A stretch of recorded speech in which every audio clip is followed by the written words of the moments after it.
horrible shovelware FPS, and the like two-person company, like these like two brothers that just churned out shovelware. Like it was like a two-person factory just churning out shovelware with pre-rendered assets. Uh and they sued them for reviewing their game badly, for like the tune of like several $1 million in like unrealized profit Yeah, oh, yeah. for this shovelware Steam game. Yeah. It did not go anywhere. However, it did take a while for it all to come out, because at least like for the reviewer to talk about it, because of the weird like non-disclosure stuff in like the court case. Like it took a while for like the judge had to like fully throw it out before they were Mm, able to like talk about it online. yeah. But then they made a long video that was like, hey, here's how these two goobers that make Steam shovelware tried to sue me for that dumb video that I did for millions of dollars. I It gotta send you all like, everything about the Gabby Hanna and Rachel Oates lore, where Rachel Oates reviewed one of Gabby Hanna's poetry books, and then Gabby was so pissed about it that she started calling, like, Rachel, like, all types of awful names on, like, all over social media, and, like, tried to So be many like, "Oh, well, slurs. you're a talentless hack," and da da da da da. It's been 5 years, and Gabby's still fucking mad about it. Um, she's still making well, as of September, she was still making videos about it. And Rachel's just like, "Where's my apology? Like, you've harassed me to the ends of the earth." And at one point, Gabby actually did send Rachel, like, her second book of poetry, like, literally went into her Twitter DMs and was like, "Hey, I understand that you're a person who enjoys poetry and you like art, da da da da, da, and since you reviewed my first book, I'm gonna give you my second one." And the second review actually is what got Gabby's panties in a bunch. ah, Um, and it's God, I love internet lore, but I feel so bad for that poor I feel so bad for anyway, In sorry. It in just more positive internet lore, mhm. I discovered today that apparently like 4 or 5 months ago, we finally like truly actually locked down the origin of are you guys familiar with the most mysterious song on the internet, like the wind? Okay, No. apparently just me. So wait, yes. yes, yeah, like the one, the weird like Yes. '80s rock song. Yeah, well, they found like Yes. about 4 or 5 months ago. It'd been a minor obsession of mine for a couple of years at this point. But yeah, but apparently I was out of it for long enough. Then like about 4 or 5 months ago, they locked it in. Like they found it. Like it took almost Wow. 20 years. But they finally this internet lost media search. They finally definitively found, because there had also been a guy who was saying it was his, but some of the stuff didn't totally line up. But they have now pretty conclusively found the band that did it. Incredible. They were a local band in Berlin in the '80s that never really went anywhere. Um, uh, and also they're mostly boomers who aren't online. So they Hmm, just missed 20 years of people trying to find one of their old songs. Uh, but lo and behold, yep, they found him. how about that? I need to find these people who found that band, because I had this song stuck on my head the other day, and I just started like singing it out loud, and Tracy was like, "What the heck is that?" And I was like, "Yeah, it was this popular song, and like sometime in like the late '90s or something like that. Like you weren't like it got all this radio play. Like you're not familiar with this?" And I went to find it to like show her what it was, and it turns out it was like it only got airplay in Maine by some unknown band. I have no idea. I Nice. can't find any references to it, other than like one blog post from like 15 years ago where somebody references that one song, but nothing about it. So I have my own personal mission to find out who did this song Oh and get yeah. a copy of it. Well, I mean, So even just this, just like the videos, like the searching for almost 20 years is fascinating, because like it started just on like a like what's this song like forum, um, Right.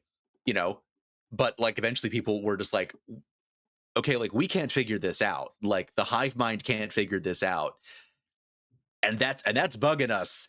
What's going on? What is this thing? And just the like eliminating it being like a fraud, like determining just that the person who was putting it up there was legit, like finding corroborating evidence that like this song existed. Uh, and then just nearly 20 years off and on of people trying to figure out what what is this song? Where did it come from? Who did it? Hey, it's quite catchy. Hey. If you're into like sort of like new wavy post punk stuff. I think everyone should write these things down, these search things down, like these methods down on like physical paper, because like I we're going to have no records. It's going to be hilarious what survives the archaeological record. Mm-hmm.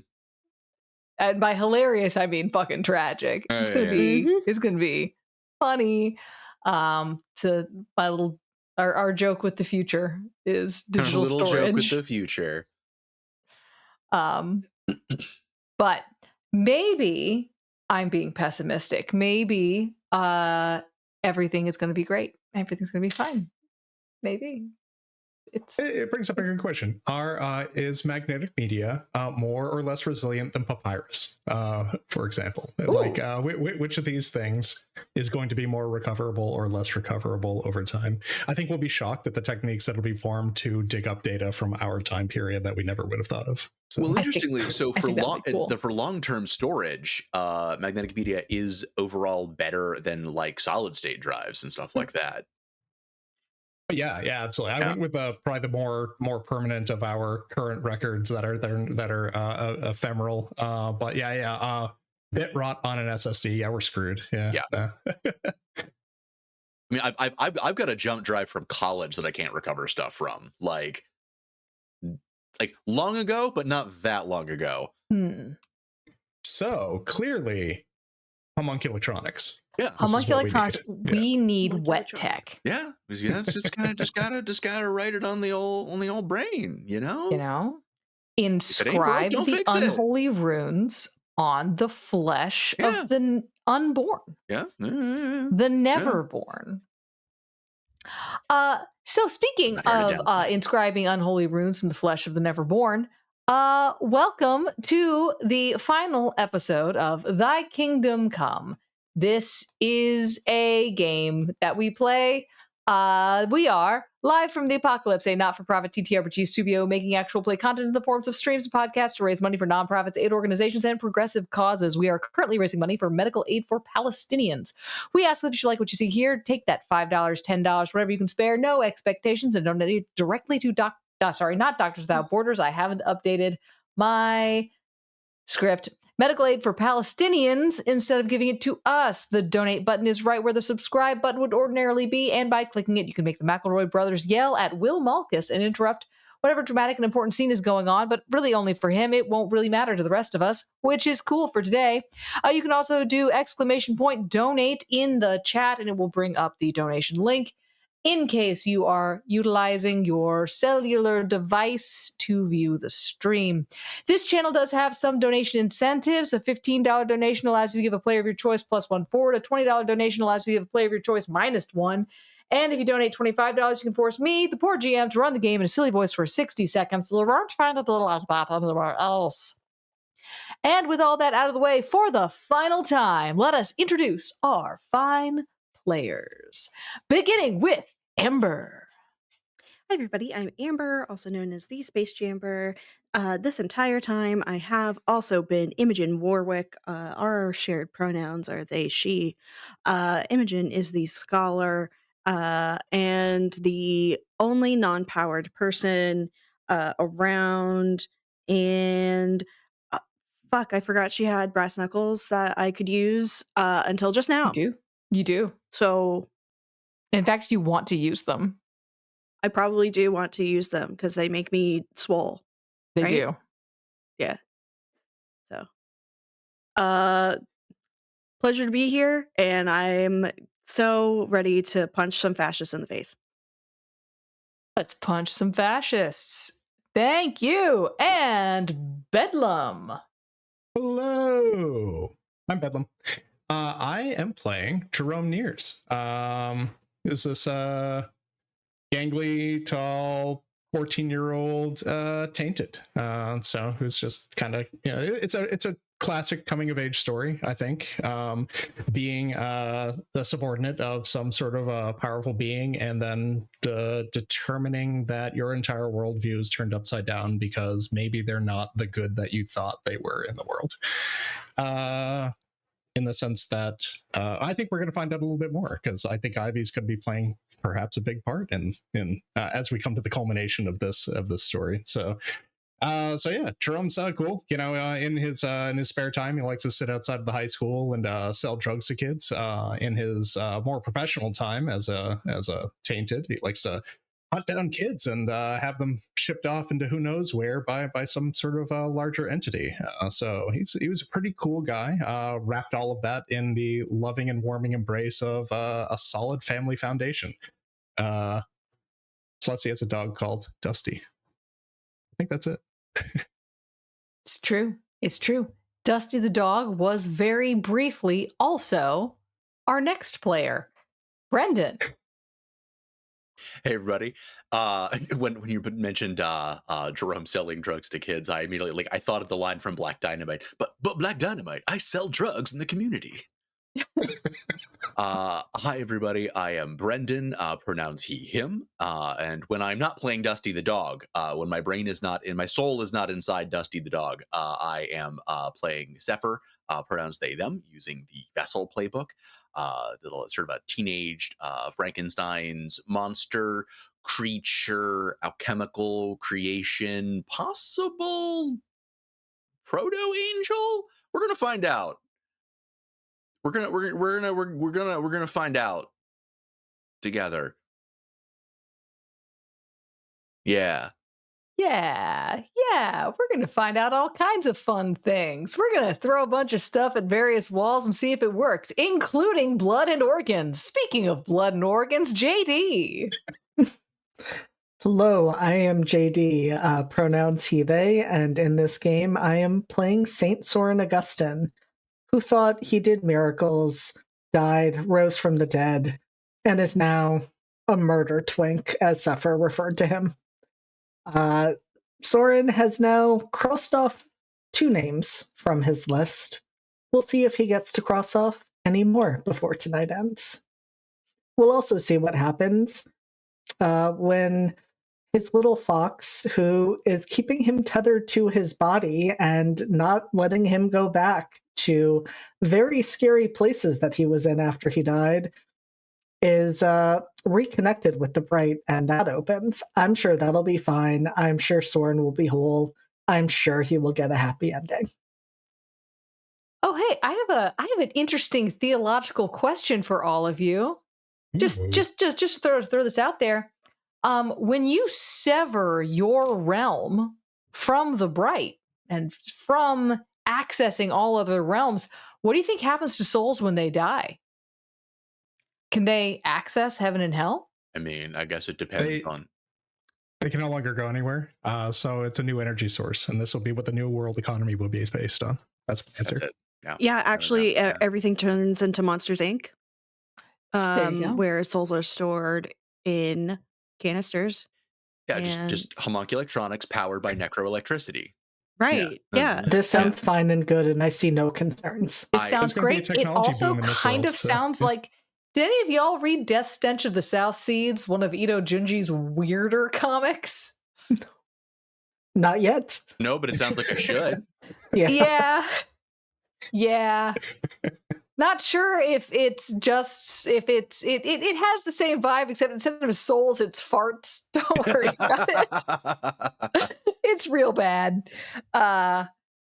Anyway, when last we were here with our gang, with our little crew, they had just saved Aoife from Saint Aoife from the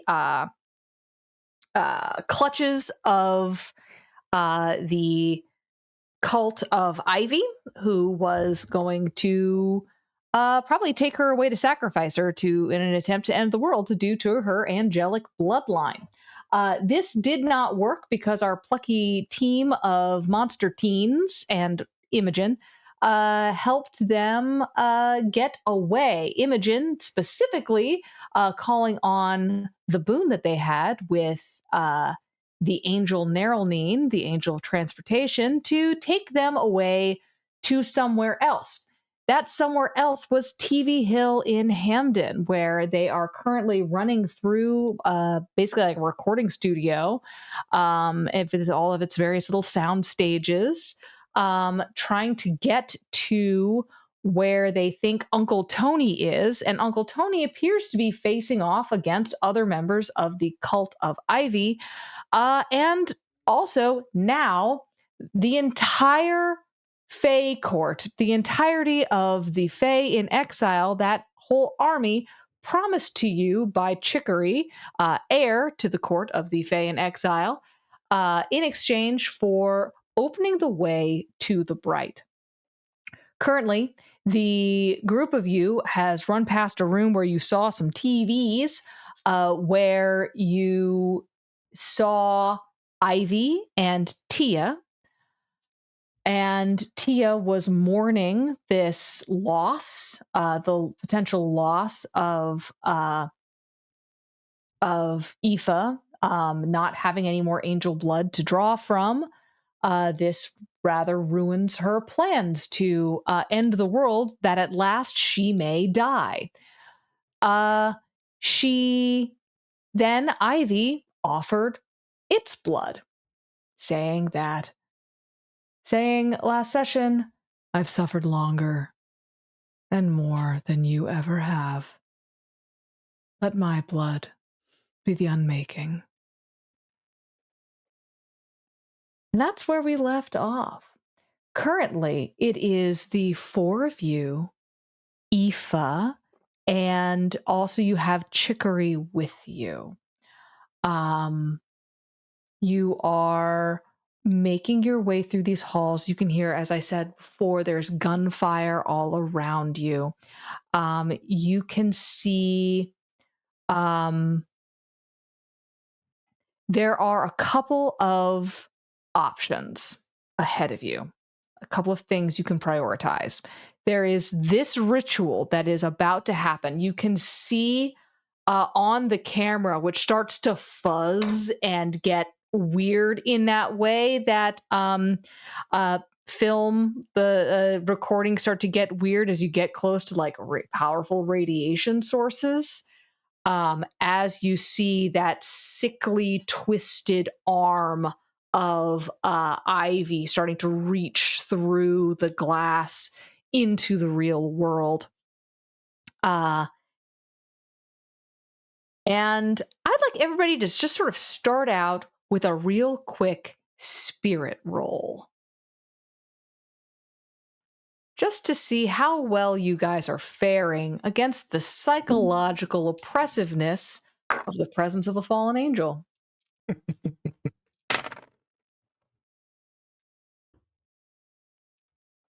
Fallen or improved? You know, she would say improved. Jerome used to as well. That's an 8 for Imogen, and I'm going to step away for 2 seconds, but I can hear. Okay. That's also an 8 for Jerome. An 8 and an 8? A 6. A 6. Brandon? That's also a 6 for me, Chief. All right. All right. High five, Brendan. High five.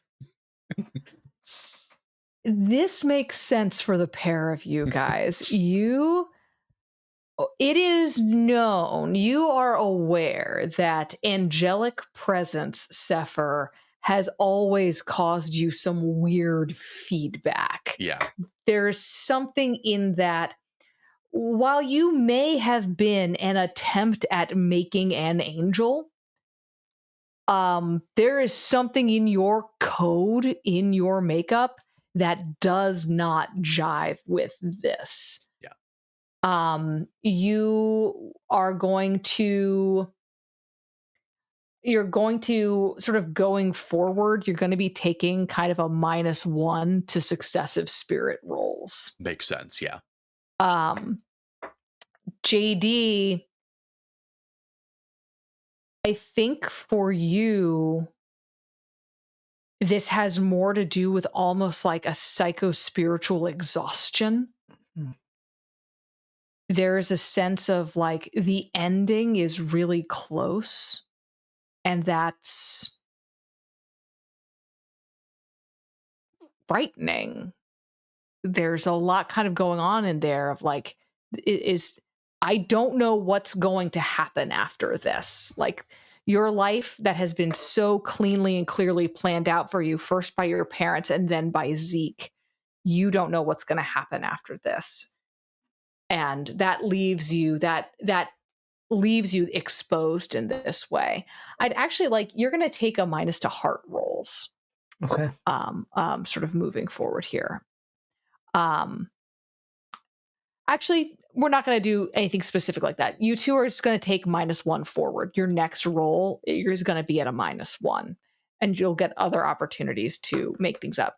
The pair of y'all, this feels weird. It feels wrong. I think Jerome feels pretty okay with it. This doesn't feel that different from any other time you've interacted with Ivy. It does feel upsettingly reminiscent of the time that she stuck her hand into your torso and pulled out a bone. So there's probably some psychic feedback with that, but you are able to continue moving. Imogen, this feels bad and weird. You're not thrilled with anything that's happening here, but you're able to kind of push through. You're able to kind of like silo it away in the same way that you're able to silo away your parents fighting when you need to study. It, just, Turn it off like a light switch. turn it off like a light switch. We can just, is it disassociation? Is it distraction? Is it, I don't know, just pick whichever you like from that list of like bad coping skills that your therapist gives you. It's a cool little Catholic trick. Yeah, exactly.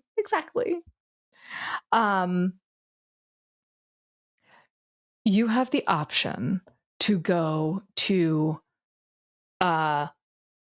Chicory sort of looks around this room and she says, I can set up, this place is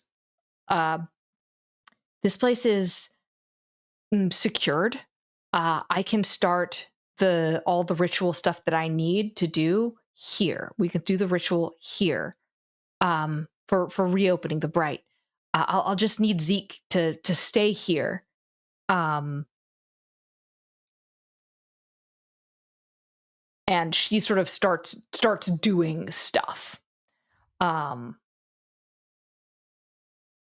Soren does look at her in response to that and says, if I leave Zeke here, promise me you won't open the bright until I return.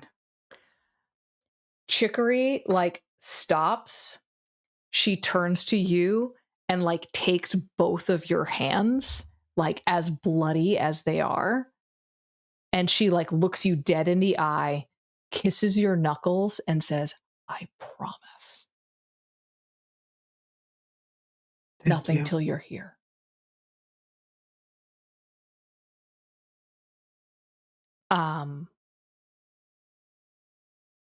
And she like immediately like turns back to her work. It's like this moment of like dead on intimacy and then right back into what she was doing.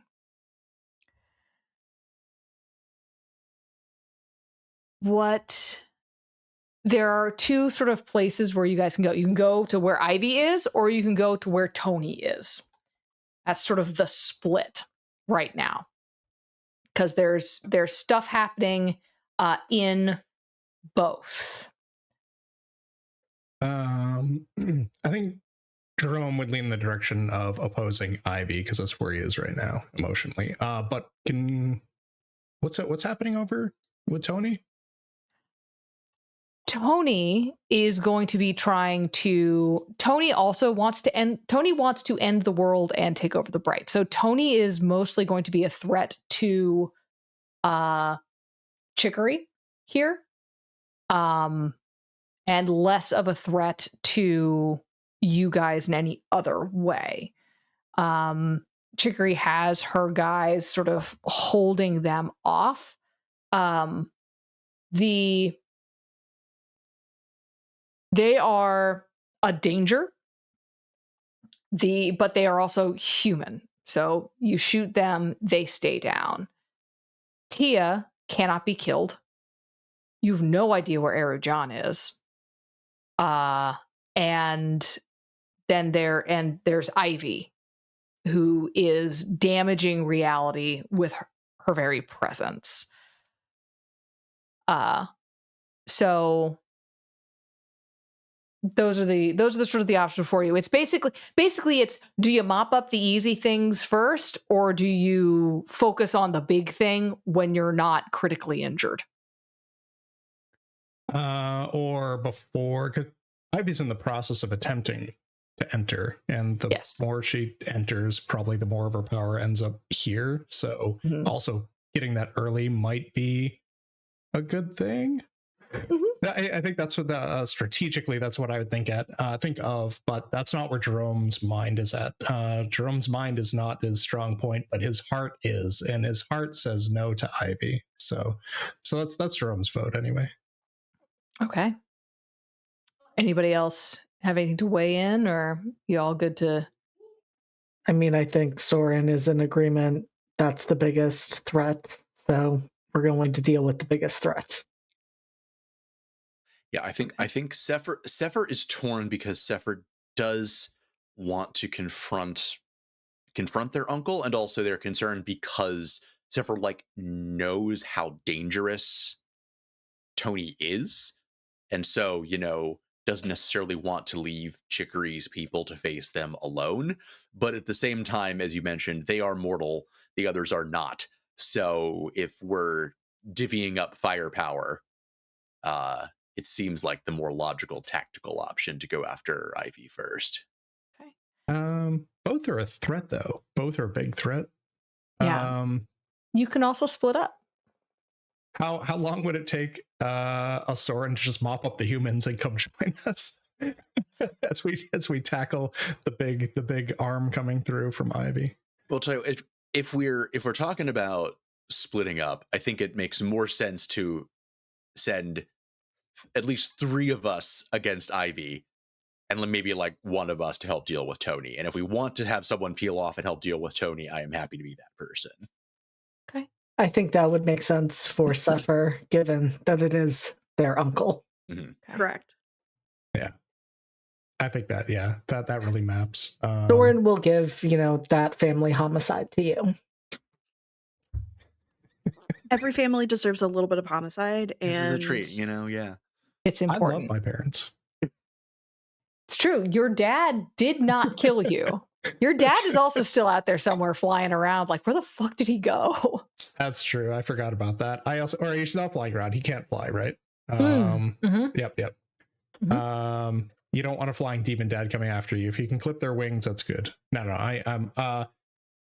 I did forget about that. I'm assuming that it's because of the influence of Ivy and not his direct desire to actually hunt me down. But or one hopes, one hopes. I'm still in a good enough position with my parents that I'm giving them some making up excuses for them. It's you guys might be out. Certainly, Soren's parents ran out of those a long time ago, I think, right? So. Okay. So what it sounds like, I think Aoife will say, I'll go with you. I can go with you, Sefer, if you'd like. Honestly, that might make some sense. Just since Ivy, I know, is looking for your blood and stuff. Yeah, I think avoiding that whole area is probably not giving them kind of what they're looking for. I mean, I guess Uncle Tony is still kind of looking to hijack my shum and shit.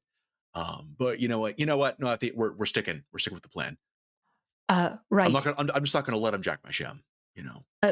But before we go, um, uh, could you all put your hands here?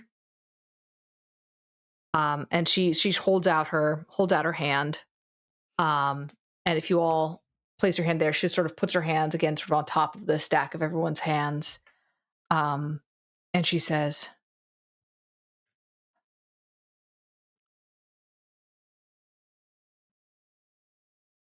God be with us,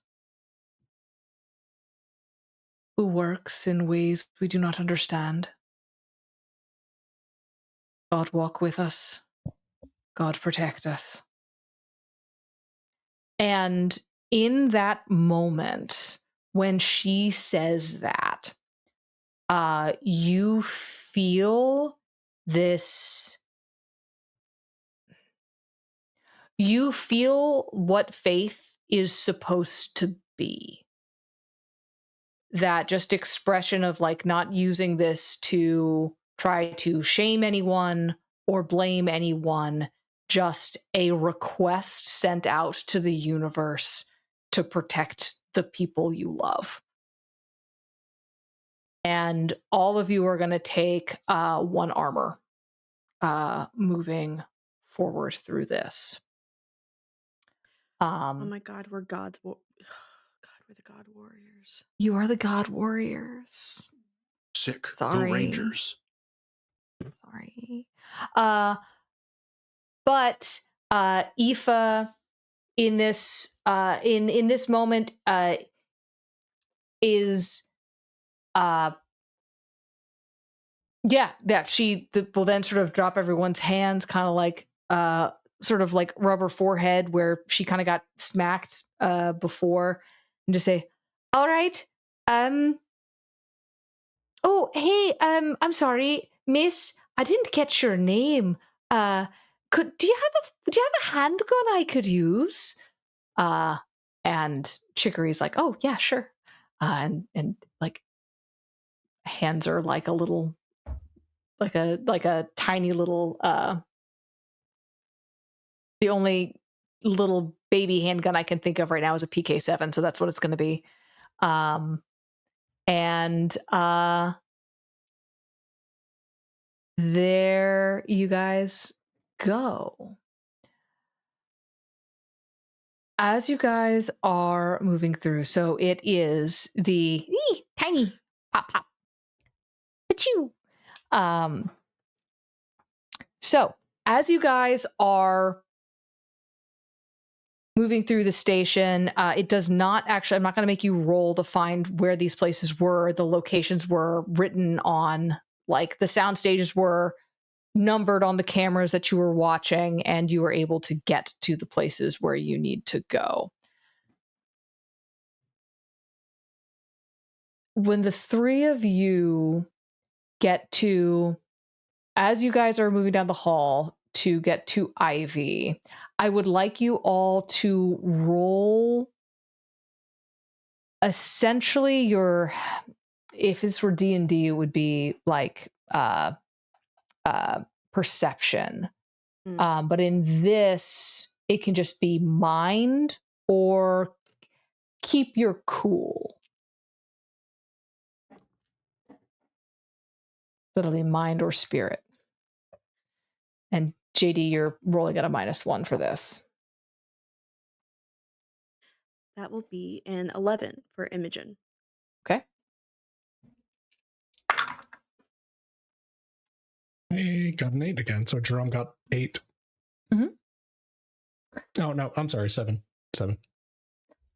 I got a 3, and I feel like that's not surprising, both with my negative, but also because I think after having that experience with Aoife just moments ago, that is where Soren's mind is, because that is what Soren was supposed to be. That was what he was told he was, and now he has experienced what that feels like firsthand while he is standing there with blood on his hands.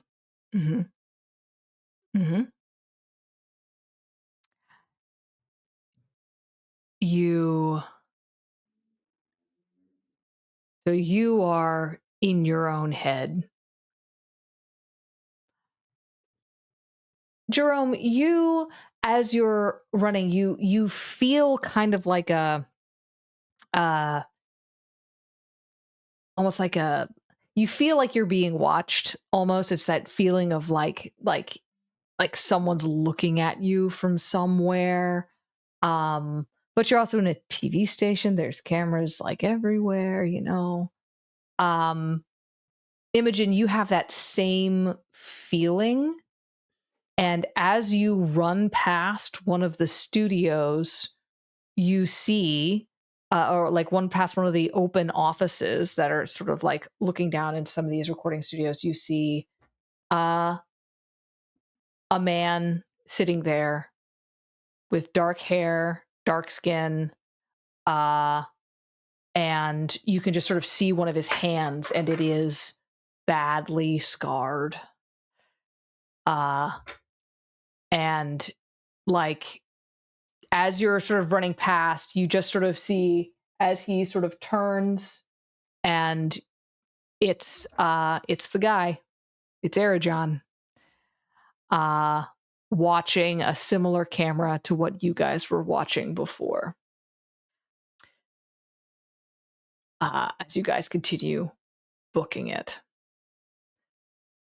Imogen catches up to Jerome specifically to just kind of grab him by the shoulder and say, "Uh, wait, isn't that? Should we double back? I think I just saw Arajon." Uh, should we stop? Or, I mean, aren't you looking for him? I mean, I feel like we need to stop Ivy if we can from entering. I'm not surprised Sarah John's here. But should we? So Jerome like slows down while talking, but like trying to juggle really quickly, like too many things, you know, like we've got too many enemies, things are chaotic. Well, he's watching I feel like cameras, so watching cameras. yeah. I don't know what that guy's up to, but like until he tries to get in the way of us stopping Ivy from coming in, I don't know. I don't know if we should stop or I don't know. Right. Soren, what do you think? I guess Arajon's back there. I feel like you notice in that moment that like Soren has pulled ahead of you. Like he is not focused on the fact that the two of you have slowed down a bit at all. Okay. Yeah, and I think Jerome notices that when he goes to turn to like speak to Soren, it's just and like starts to speed up again to catch up because you can't just let Soren barrel ahead alone. Yeah. Imogen what do we stops. do about an Arajon? Who knows? Yeah. What do you do with a problem like Arajon? If you guys, do you keep going or do you double back? It's like, I think Jerome keeps going. Okay. I feel like that was a terrible choice, and I hate that. Good. If you feel like a choice I'm giving you is easy, then I'm not giving you the right choices. You guys keep running. You make it to the studio, and you know immediately which door it is because that pulsing energy is getting louder and louder. And you can feel it in your bones. What you also feel are the what you also hear and will soon feel are the shouts of guards by the doors who are now rushing in, people who have markings like on their faces, like fanatics. Like these are if your coven was like Ivy's faithful, these are like Ivy's foot soldiers. So these are people who have like an angelic symbol like sliced into their face, and they are coming for you down the hallway. So through the door, Ivy and Tia. Ahead in the hallway, if you're facing the door to the right, is 3 mooks. Behind you, in the hallway to your left, is nothing. There's nothing back there right now. Arajon might be back there. We don't know what he's going to do.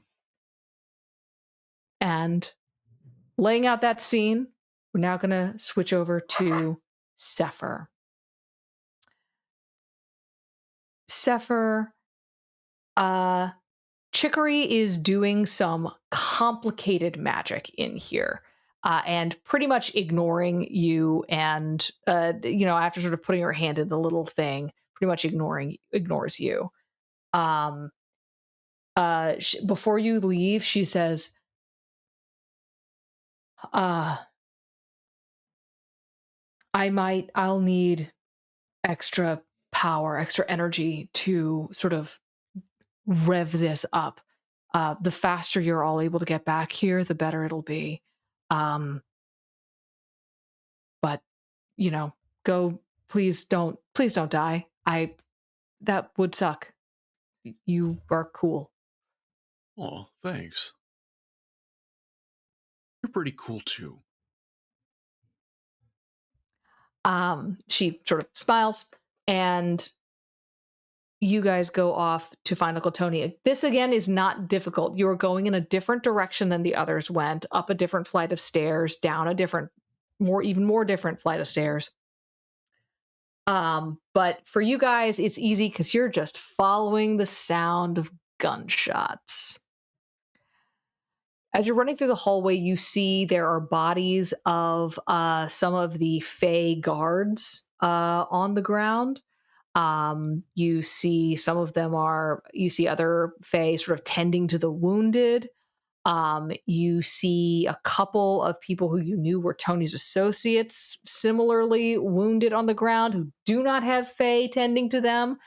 They might have Fey zip tying their hands and breaking their thumbs, but they're not, all that concerned about assisting.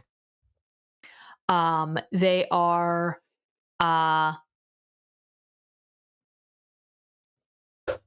but yes, when you get to the place where the fighting is the loudest, you see a barricade has been essentially set up.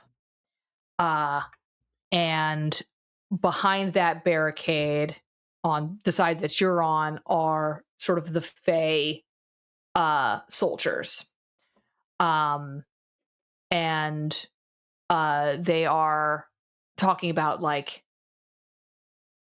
you hear them talking about like setting up a safe perimeter, setting up a safe zone, making sure that none of them can get through to where Chicory is. And you see there's a man who has what's left. His glamour is like flickering. Like, because so sometimes you see like this like big, beefy, like Marine, and sometimes you see a full Minotaur. And as that glamour starts to like flicker and fade, and he sort of is like talking into a radio, and then he looks up at you and is like, "Where the shit did you come from?" Oh, hey, sorry, didn't mean to sneak up on you. There, big guy. Well, I asked you that. Where did you come from? Oh no, I'm from like upstairs with Chicory. Okay, you're one of the kids. He like talks into his walkie-talkie a second, like looking at you for confirmation. He's like, okay. So why are you here? I thought you guys had like a whole other like thing going on. Yeah, like we do. There's so much going on. But okay, so like the Sons of Adam down here, their leader of their club, I guess. That's so yeah, so that's my uncle, essentially adopted, um, and I feel like that kind of makes it like a little bit kind of my responsibility. Also, I know for a fact just how dangerous he is, so I wanted to make sure that he didn't mess with what Chicory is doing upstairs. Okay, well, we'll see what you can do. And as he's speaking, you hear you see another guy kind of comes up, um, and he just says, "Hey, boss, they're gonna ram the barricade again." He says, "Okay, okay, everybody, brace." And you hear down the hallway on the other side of this barricade, which is I'm saying barricade, but it's like this pair of like swinging doors, and they've put up like these big like this like metal like almost plate that's been braced with these other like metal things. Like it's like they have brought in like their own like you shall not pass like uh thing. It's not like a barricade made out of uh uh like bits of furniture and stuff like that.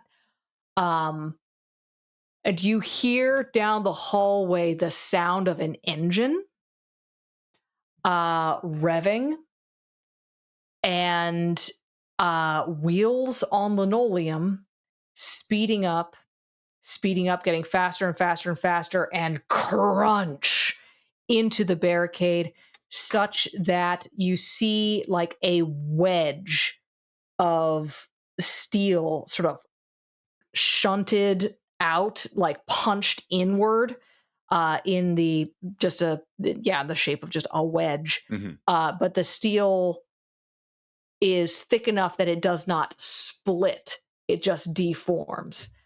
And they're like, and then you hear those wheels again retreating. So, in the time that they it's wedged in the door, Uh-huh. and can I do I have any kind of sight line to the vehicle itself? Like, does the door bow in enough that I can like see like through the crack, like that I can see the vehicle? If you stand at your full height, you might be able to peek over the barricade. You Mhm. would be potentially opening yourself up to being shot. I'm good with that Okay. because can I before they fully reverse? Can I try to reach out to their is it's like a big golf cart basically, I'm assuming. It's kind of like a big golf cart with like a metal cow catcher welded to the Mhm. front of it, basically. Can I try to talk to it using machinist? You sure can. I would like somebody else to real quick make a luck roll Mhm. uh, for Sefer while they're doing this. Mhm. Uh, just give me a Brendan highs or lows. Let's go say low. Say lows. Say Okay, low. lows are good. Somebody roll us a d20.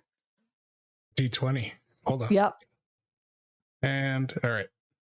Here we go. 2. Hey. Hey, fantastic. All right. You Okay. peek up over the thing, and somebody notices what you're doing on this side, and they lay cover fire for you. Oh, thanks. So go ahead and roll with Yeah, so I machinist. got a 7. A So 7. that lets me ask 1, which was really all I needed because what I would like to ask is the how could I get you to blank, comrade? And that's just hey, hey buddy, how could I get you to just like lay down and take 5, buddy. Hmm. How could I get you to just take a Union 15, comrade? Like, Um,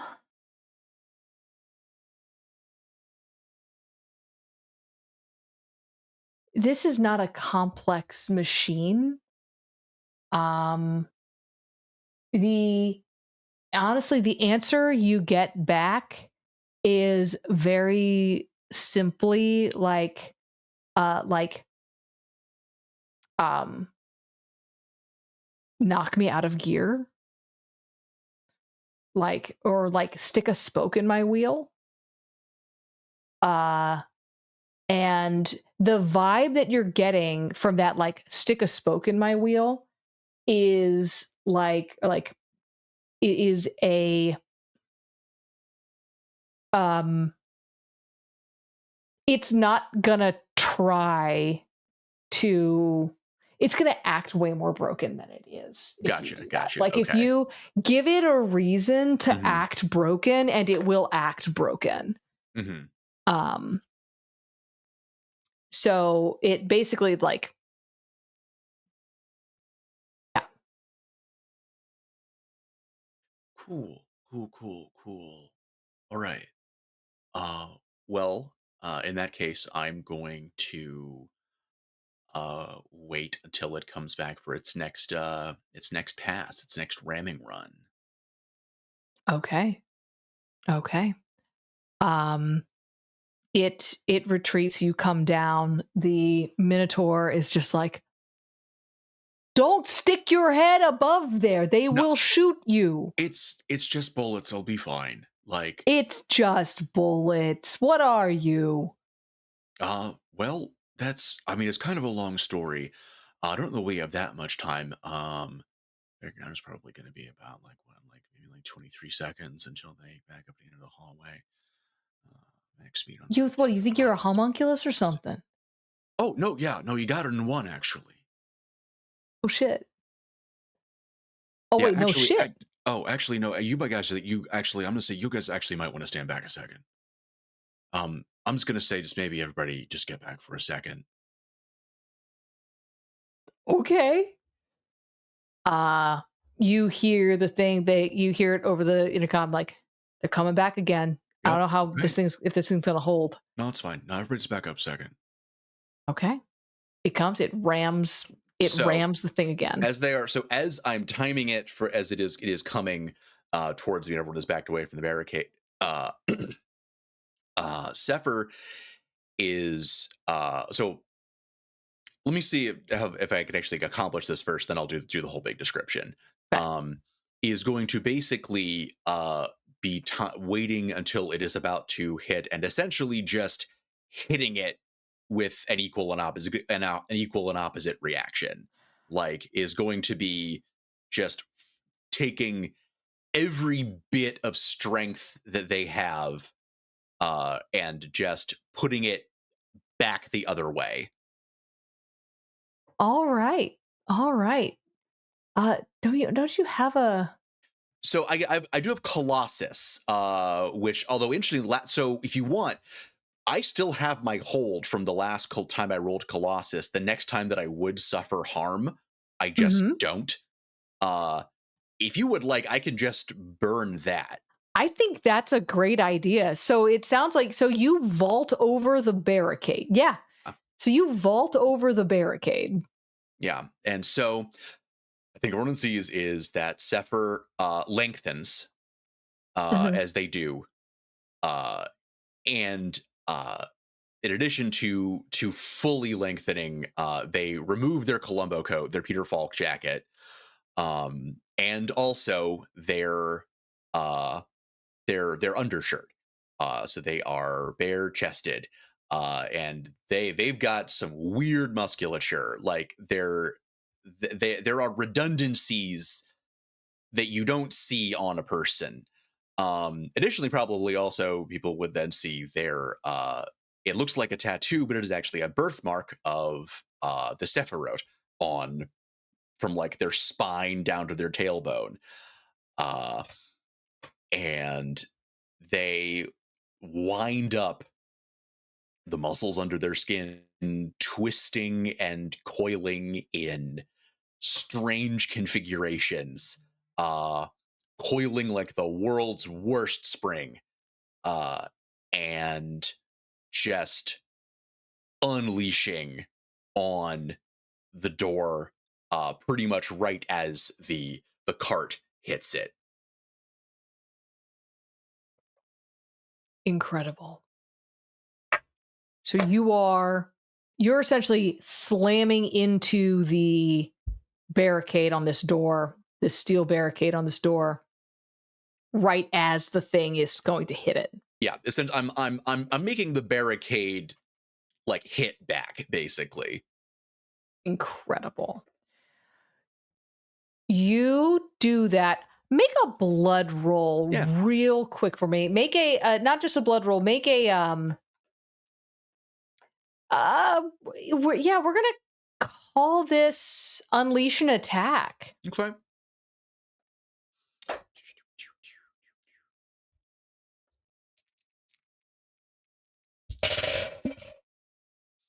Okay, that is a 9. Okay. So, so you choose one, inflict terrible harm or take something from them. It sounds like you're kind of taking, like, I'm taking the car from them. You're taking the car from them. Yeah. And you can choose either it inflicts harm on you, or you find yourself in a bad spot. You can choose that it inflicts harm on you, but no, it doesn't because of Colossus. Yeah, I would take harm, but I don't because of Colossus. Incredible. I think like there is like force that rocks back like through Sefer, but you see it being absorbed by the biomechanics of their body, before basically sort of just taking the path that force does, the path of least resistance, and just going straight from their knuckles, the two pointed knuckles and the end of the fist, just in a direct straight line down to their back foot and into the concrete. That maybe even, like, if we're gonna do this anime style, like cracks a bit. The concrete cracks, 2 of the other support braces for the barricade crack, but Sefer does not. Incredible. For a moment after this is one of the loudest things to happen. And for a moment, there is silence as all the dust kicks up, and then it settles around to show that the ram is now unmoving, cannot move. Oh yeah, brother. Thanks. You got it, buddy. I'm gonna take a nap now. Take a nap, man. Oh, Just yeah. take a break, man. Oh, You yeah. earned it. I feel like I'm gonna have to after a hit like that, buddy. Yeah, you just take a nap, bud. You earned it. And we're going to switch right on back around to we're going to switch back around to the other 3. You are being hassled by mooks on one side. You got 3 guys. They got knives. Or you can just bust right on through that door into whatever the hell is going on with Ivy and them. Ivy and Tia. So I think Soren doesn't even look at the others and just says, "I'll handle them," nods towards the 3 guys, and then gestures for the other 2 to head straight into the room. I do not envy those 3 people. And Jerome like nods and keeps running forward. Excellent. Doesn't even think Soren needs words of encouragement because he's going to they're going to flatten those guys. It's going to be fun. Absolutely.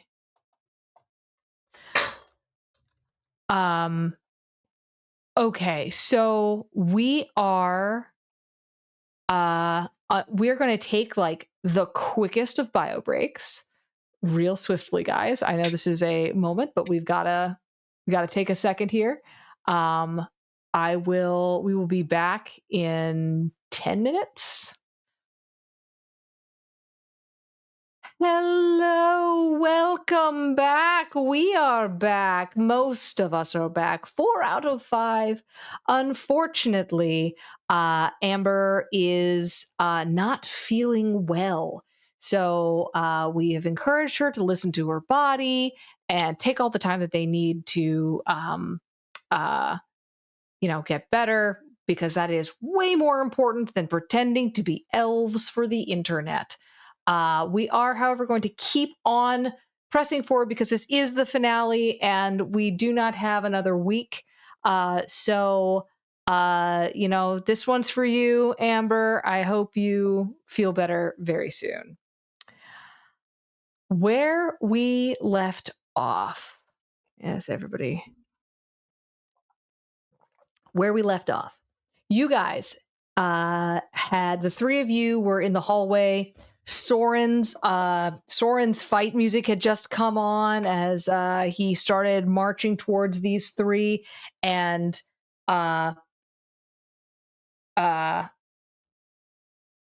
Jerome, you pushed open the doors into the studio. You see in front of you there is a black stone altar. On that altar, there are whorls cut into the stone, channels cut into the stone. You see there is a knife, and there are little places, little daises upon which people are clearly meant to stand.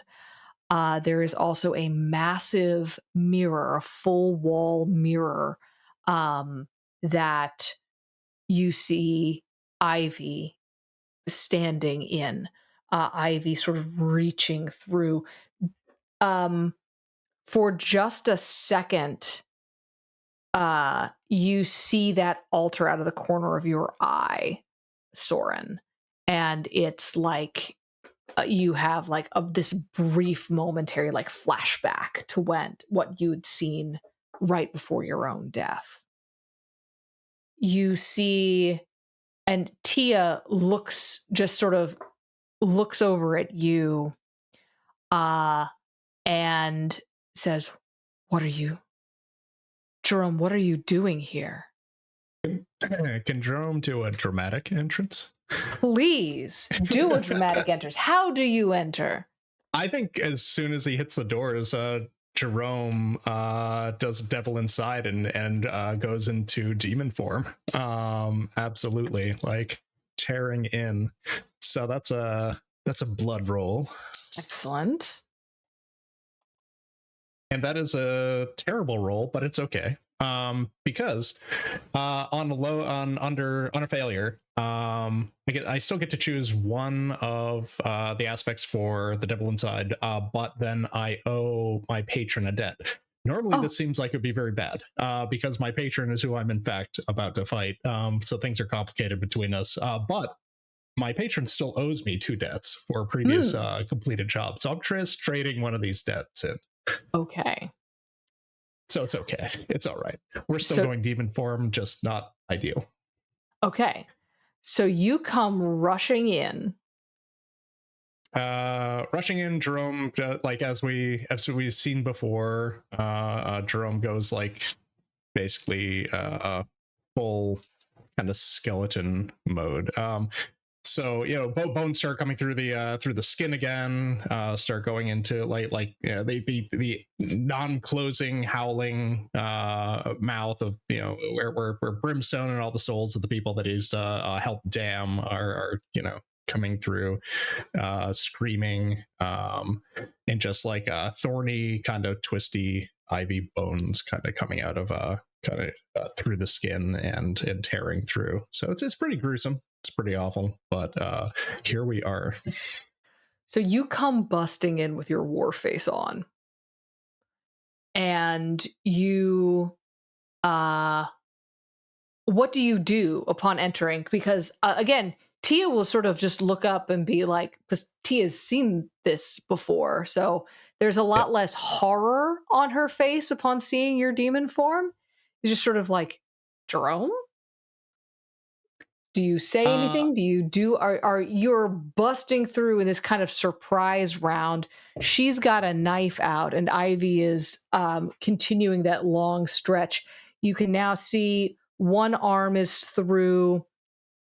Ivy is now in that four-armed, six-winged, like blind, gaunt, black-boned sort of semi-angelic skeleton form that you saw previously, and is starting to come through. So one arm is through, and the second arm on that side is also kind of coming through. So I think Jerome's going to go right for the arm. And I think the mechanism that I'd like to do with that is via let it out. Okay. Because the last what's it called point for let it out is take definite hold of something vulnerable or exposed. And I feel like this fits with the arm now being vulnerable in our world. And I think Jerome just wants to go for it. So ignoring Tia, possibly a mistake, but going for the priority here, which is to keep Ivy out. So here we go. Yes, that is a 10 on the die. Ooh. And that's with let it out. Spirit. Oh, I have 0 in spirit, so 10. There we go. Amazing. Okay, so you get 2. So take definite hold of something, and you can also ignore corruption or choose another from the list. Ooh. Wait, I can mark. You always mark corruption unless you get a 10 plus, and you can ignore it. Oh, that's right. For let it out. Ignore the corruption and choose another from the list. Yeah. Okay. So take definite hold of something, which is the arm. But I'm gonna frighten, intimidate, or impress your opposition. I think that's yeah, I think that might help with the situation of being kind of it's Tia plus Ivy here, and Airjohn's lurking somewhere out there. So I think intimidation is what Jerome's going to go for. So normally he would not be intimidating to these upper echelon cult members and Ivy. It's just so doing everything he can to seem more is I think what Jerome wants to enter with. Incredible. So what are you doing with that arm? You grab onto that arm. Are you trying to shove it back into the mirror? Are you trying to so I think what I'm gonna do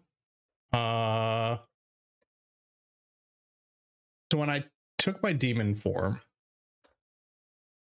I'm going to choose demonic weapon 3 harm hand. Okay. So this is going to be I think Jerome may have used this one before, but basically was it the werewolf fight or basically was it a spine sword? Is that essentially what he ended up doing, was pulling out a part of himself and wielding this 3 harm spine sword and gonna go for the arm. So taking hold of it with let it out, trying to keep it from entering further, while also attacking the arm with the sword for 3 harm. Okay, great. So what you would actually see is Jerome coming through the doors, continuing to bolt forward toward this giant mirror, not really paying a whole lot of attention to Tia, going beeline right for it while taking his demon form, grabbing hold of the arm, and then just taking this spine sword out of the back, and then just starts attacking it. I assume the arm is pretty large. It is large. It is larger than you, but you're like 9 feet tall. It's probably like It's pretty tall. It's probably like Okay. 14 feet tall. Like it's There's a lot big. going on here. There's a lot Okay. going on here. So I think part of this intimidation too is what Jerome's going through, because he is menaced by Ivy. Ivy has molded him throughout his entire life, has controlled him, has dominated pretty much every aspect of his family and ideology. Intimidation is also partly in bolstering himself to be able to do this. So Absolutely. So you swing, roll to exchange harm, roll unleash an attack. yes, and that's blood. Okay. Yes. Because this is not D&D, so we're focusing so on the 6 on the dice, but I think I have 1 on blood. I have 1 for blood. So yeah, just barely got across that threshold. So 7. Fantastic. So you can choose one, inflict terrible harm, or take something from them. And inflict then terrible harm. Okay, inflict terrible harm. Fantastic. So you do 3 harm. Now you choose one from the below as well. Either they inflict harm on you or you find yourself in a bad spot.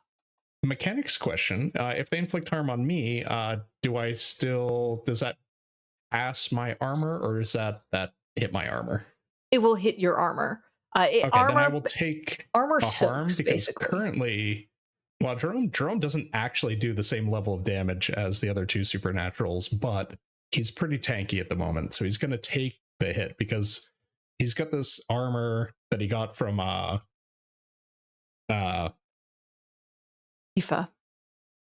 It was the Ifa one, which I assume was a +1 on top of what we had already. Yes. But also it has a 2 armor from sister yeah, Marie.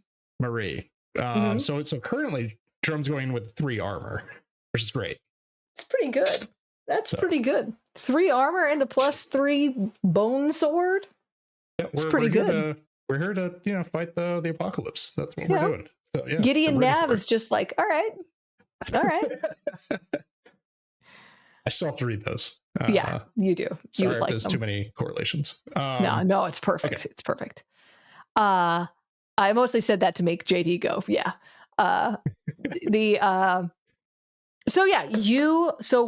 Here's what ends up happening.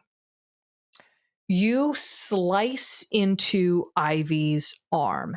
It comes off, which you were not expecting. That you were expecting a lot of things to potentially happen. I don't think you were expecting the arm to actually break off. Nope, not at all. But it does. Ivy in the mirror hisses. Like if you've ever heard like a hissing cockroach, it's that really weird mechanical sound almost. Like doesn't quite sound. I love to hate that. Yeah. Yeah. The arm comes off in your hand, and it melts in your hand into like acid and does 3 harm as it eats into you. This does 3 damage is going to be soaked up by your armor, but this is going to eat at least 1 point of that armor. Okay. So essentially, wow. So I'm actually losing an armor. You are losing an armor. Ivy. Yeah. Okay. So you don't take any damage from this as it eats into you, but it is going to take away that armor. And as you're watching it, how would you like that to be done? Take away from the physical armor or the holy armor that we were just given by Aoife? What do you think is more interesting? Because I was thinking that this is essentially a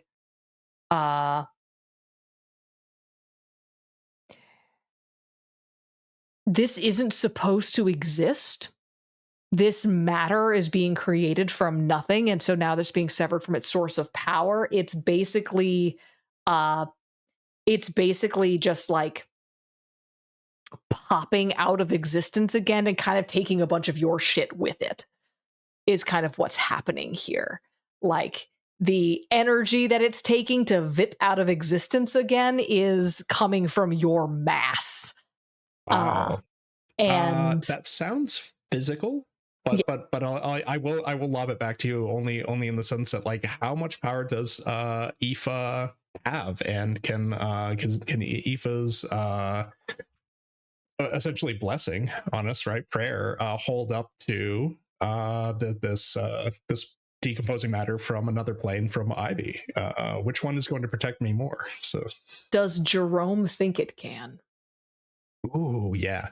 Does Jerome? I think actually, and I have a chance to mention it before, but was that feeling of actual, like, spirituality, of actual prayer, was something of a revelation, because it is similar to like how Soren was saying that it was like, this is what was meant to have been previously. I think Jerome saw this as, this is what he always looked up to in his own coven and his own, like, family family life, and like what he thought was the foundations for like a real truth that he had followed for as much of his life as he can remember, even though he didn't choose it originally, like, was all in on it. And for the revelation to be that that this is what a real prayer would be like, called into question all kinds of things about like Jerome's stance on the church, and what the real feeling is supposed to be like, and realizing, like holding on to that as I have been misled for years. So I think it holds up. I think it does. Yeah. Okay. So I think it's going to eat away one of those. It's going to eat away at your physical armor. Yeah. You are a little bit more physically exposed, but that spiritual armor remains. Tia, seeing this, just says, "Oh, like, you just that, and that's it. It's just, oh." And she is going to curse you. She basically grabs you and is going to put her hand on you and is going to curse you. She speaks some language that you do not understand, and suddenly you go weak. You are going to take I'll give you an opportunity to potentially make a save with this, with keep your cool, to try to shrug off this curse. Okay. Or try to escape this situation. I think it's going to be no. I'll do keep your cool. The only thing that Jerome has better is heart. He has so much heart, and I don't think that's going to come into this. So spirit, that's fine. That rolls great. That is actually a 12 on the dice. So yeah, no problem there. Fantastic. This she sort of speaks this curse to you, and you are able to kind of, like, get out of the way, like get out from under her hands, like, as she's trying to get a hold of you to do this. While she's doing that, while she tries to lay this curse on you, Imogen. Can we make it such that Jerome is actually way off balance because he didn't expect the arm to come off on his hand, and avoids Tia, but not through like being like getting out of the way, but literally falling out of the way. Excellent. Okay. So this blast of like dark energy that you can almost see and you can definitely feel, like, rolls out from Tia and misses you as you stumble. As she is distracted, Imogen comes running out of the hallway with her brass knuckles and just cold cocks Tia, just like punches her straight in the back of the head. And she, like, falls forward onto the ground, taking pretty significant damage. Like, her hair's now, like, all bloody, the back of her head's all fucked up. And Imogen just is standing there like, fuck you, bitch! Out in the hallway, Soren, your music is playing and these motherfuckers want to dance. What do we do? You know what? For once, we don't give them the fucking satisfaction. I would like to use a Bash the Devil Stood. Hell yeah. Use it. All right. That is a 9. Even -1, that is an 8. So wonderful. The first good dice roll that I have gotten. So out of my options on a hit, I would like to choose that they flee before me. And I think what happens there is Soren is getting ready to square up, but he catches that glimpse of the altar. And for just a moment, he's brought back to his death. And he knows that 2 people that he cares about are in that room. He might not like Jerome. Jerome is not his favorite person, but these are the 2 people he came with, and he's not going to leave them in danger. He's not going to waste any time. And so he sets his sights on those 3 fanatics running towards him. And he just stretches his arms out in a crucifixion pose and then screams. And what I like to imagine happens is as they hear him scream, they catch that same glimpse of that void that Soren was trapped in after his death. The same one that he showed John Snipe that day. And he uses that to scare them away. As you are screaming, and how are we feeling about body horror tonight? How are we feeling about body horror tonight? We good on body horror? Okay, cool. As you are screaming, your arms stretched out to the point of pain, all of your joints, everything, it's all, you are the edge of a knife. Everything in this moment is too sharp, too strong. You feel your body splitting open. You feel every piece of the void that lives within you stretching out and consuming everything in its path. You are the black hole at the center of galaxies. You will consume all. And these people are nothing. And when you come back to yourself, to this moment, they are gone.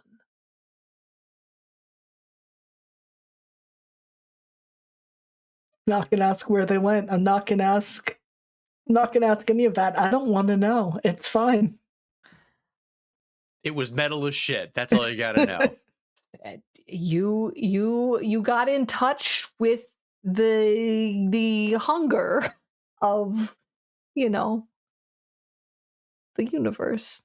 They are in that which cannot be sated. Like, right, gravity is a bitch. When it gets big enough.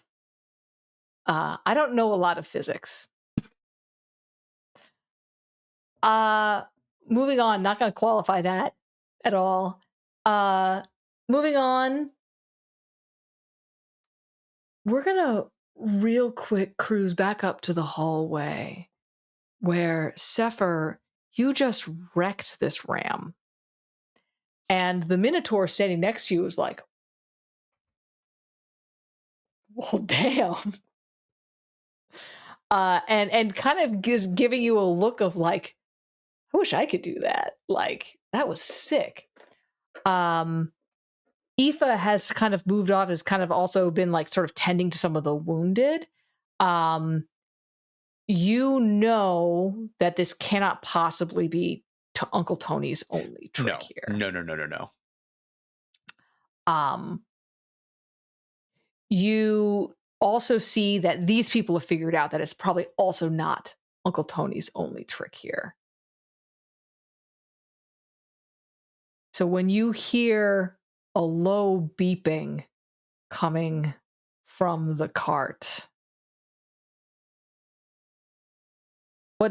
what's your first impulse to do? Well, it's me and the Minotaur guy kind of up here at the front. It's you and the Minotaur guy. There's a couple other Fey soldiers, all of whom have much better functioning glamours. The Minotaur's glamour is not working right. I'm going. So what? Three. That's okay. You're saying three people is what you're saying? Yeah. There's probably, including you. There's 5 people up here.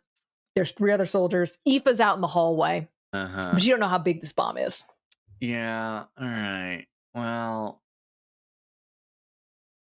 the Minotaur. While if Sefer hesitates, the Minotaur suggests, I bet we could throw it at him. I bet you and me, we could just yeet it at them. Wait. So where is the bomb? The bomb is inside the cart. Okay, but the cart is on the other side of the barricaded door, right? Yeah, that's true. You'd have to get over the barricade and then throw it. You could get over the barricade and do that. Like, it is conceivable, but that is what the Minotaur has suggested. Okay, so I think Zephyr's going to look at the Minotaur and just say, "Grab someone and go." And Zephyr is then, with their lonkness, is going to grab two of the soldiers and is going to yeet them out the door, basically. Okay. So are you also retreating? Zephyr's going to try, but their main priority is trying to get others out ahead of them. Escape a bad situation. Okay. Let's do that. There we go. That is roll blood. Cool. Love blood.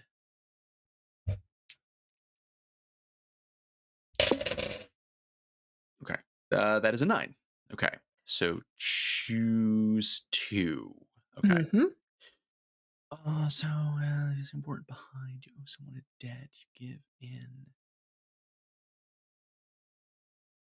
So I choose 2. I'm going to choose I suffer harm during my escape, and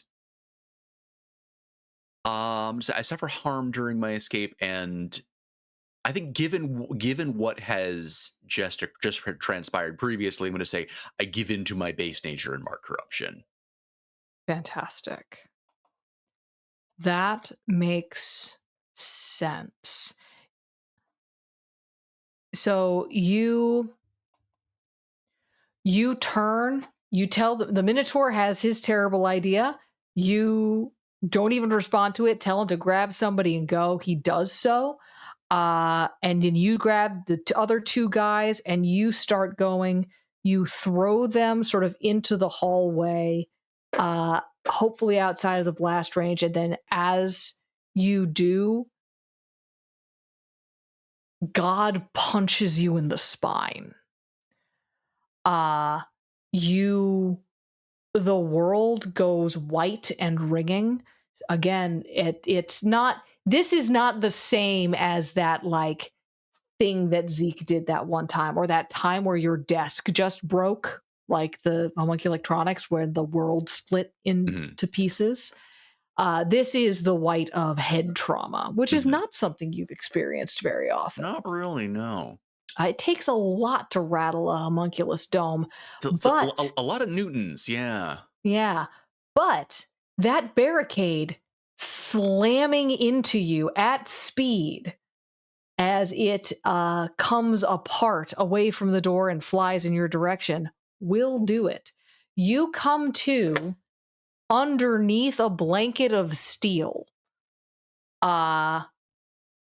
And the other people there are, everybody else seems okay. You are going to take 2 harm. Okay. Uh, Is one of that is absorbed by Aoife's blessing, I'm assuming. yes. Okay. Yes. Cool.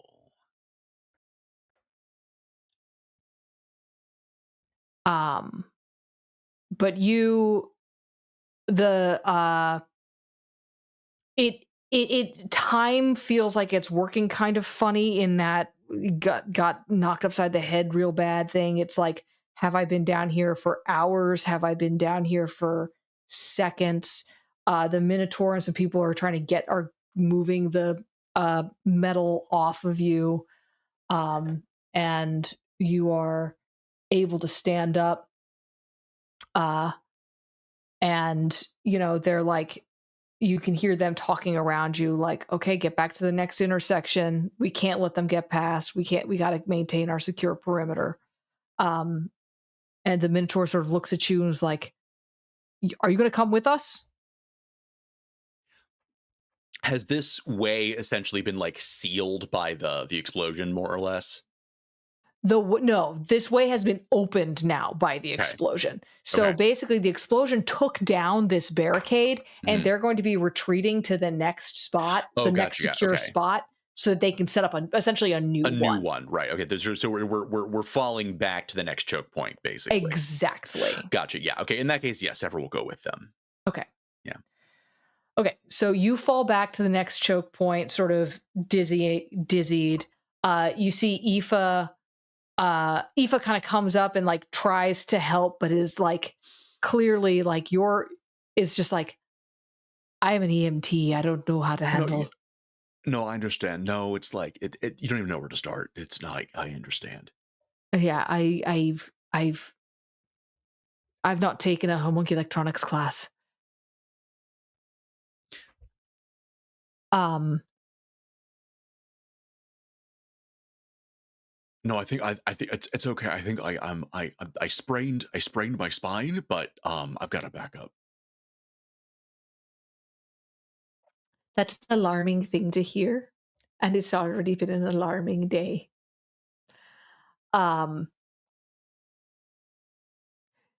You send a message to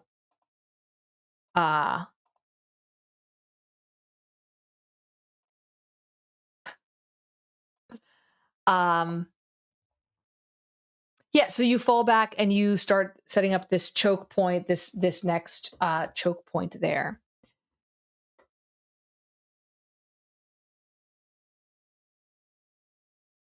Gunfire starts again almost immediately, and you see Sons of Adam come rolling down the hallway. They've kind of got their own like shield.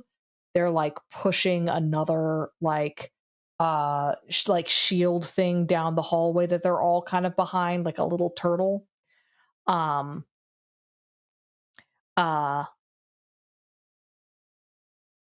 You pretty quickly see what the weak points on it are. It is up above the floor a little bit. It's not flush with the floor, so you can see their feet.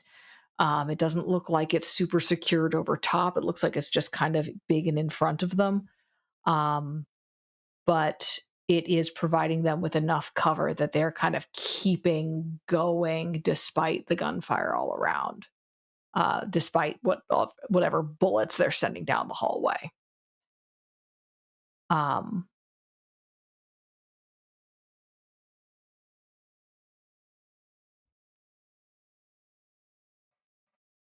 We're going to swap back. Well, you know in your heart of hearts that Tony is in that turtle, that he is in that thing. He's leading this charge. Mm-hmm. Is there anything you would like to do? So he's in this sort of this like testudo formation, basically. Yeah. Gotcha. Okay. Well, I think what Sefer I think is going to try to do there is to try to see is going to try to test Uncle Tony. Is going to, because as long as they are maintaining that cohesion, they have an advantage over the still rattled defenders. They're going to keep gaining ground.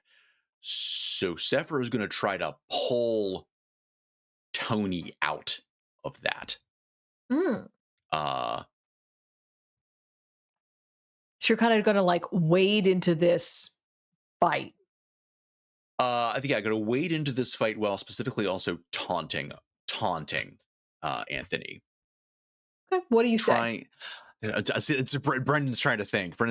Sefer doesn't have good burns, so that's fine. Yeah. We can come back around to this. We'll come back around because I think that's a really cool concept. Yeah, we'll come back around.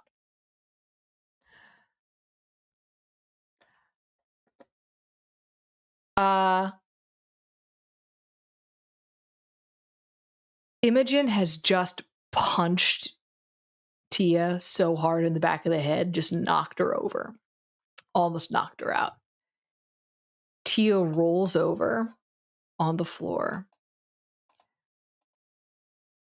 wipes the blood off of the back of her head, spits in her hand, and throws blood and spit at Imogen and says something in a language you don't understand, but you know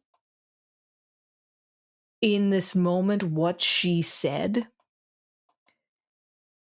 which is blood to water. And you see Imogen stop, and her eyes go wide, and her skin go pale and white, and all of the color drain away, and you see her fall back to the floor. Clear liquid draining from her eyes and her nose.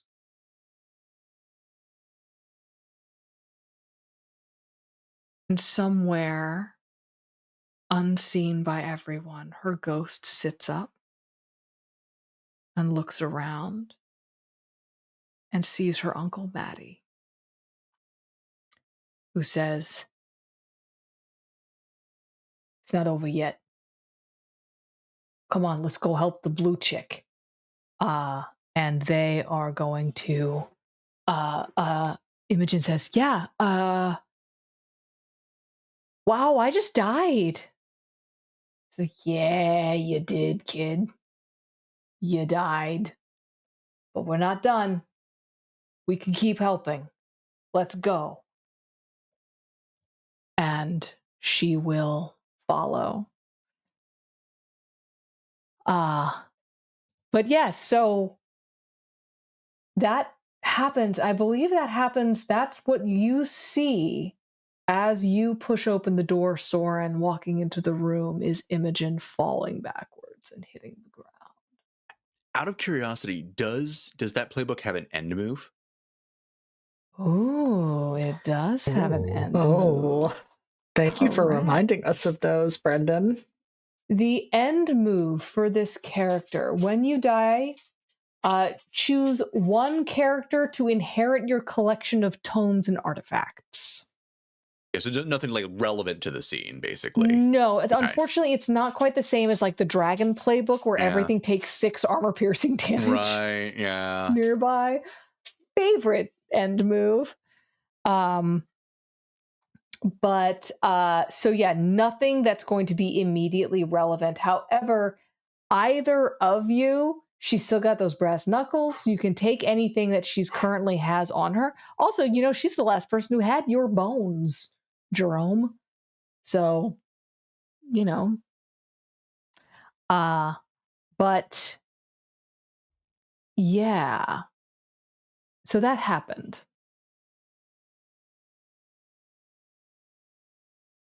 I think Jerome would have reacted to that, but yeah, like I just think, I think Jerome's immediately going to take a swing at Tia.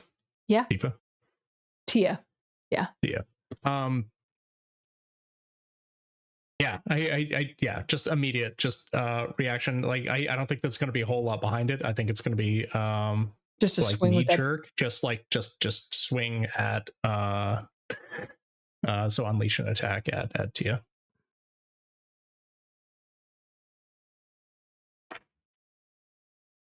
So it's 5 on the dice. And +1, but that's still not enough to get over the 6 threshold. So you want to make a donation? Oh, that's a good question. Because if you're at a 6, just donate $15 and get yourself there. Yeah, I mean, I could just donate anyway, but I kind of feel like it would be appropriate for Jerome to fail this knee-jerk flailing, like you just did something unexpected and I'm reacting to it sort of swing. So while I'm okay with that failure, but okay. Yeah, I'll donate. Okay, that's fine. You could take it and take a +1 forward then if it went for when you donate. So you swing and she like sinuous ducks out of your way.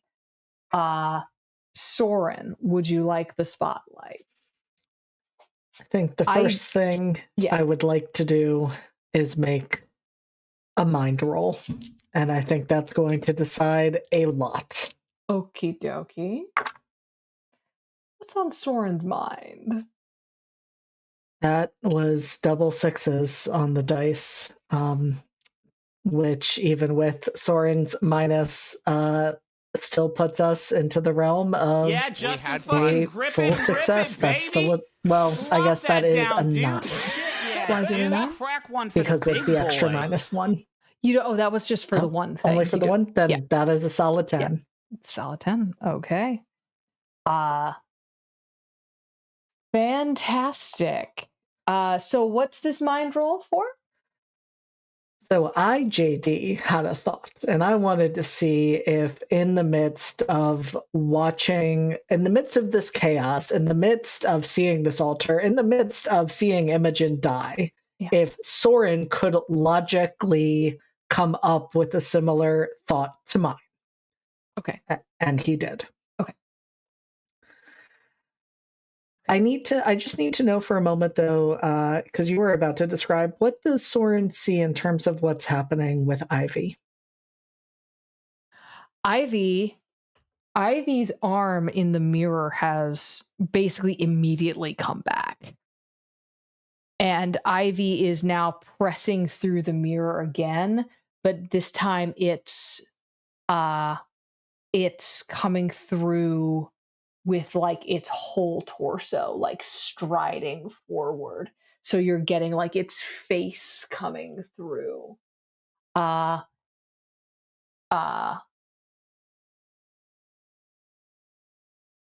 You really don't want it to be able to speak in here. Yeah. So that's what Ivy's up to. Trying to stick its head into the world.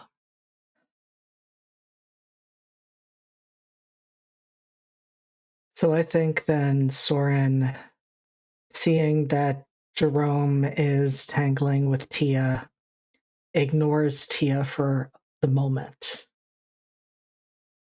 And he makes a beeline straight for the mirror, trying to stay as much as he can out of Ivy's reach. And as he gets close, as he can put his hand to it, he says, Narrownean, close the portal. Because he still has the favor that he has not called on yet.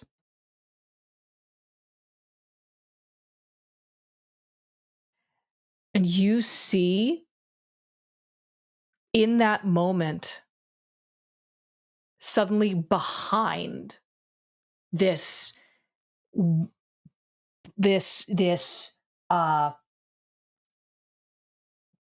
pitch and blood caricature of an angelic skeleton with its 4 arms and its bloody teeth and its sunken eyes, behind it, you see a woman who looks a lot like Aoife, honestly, like someone who could have been like Aoife's sister.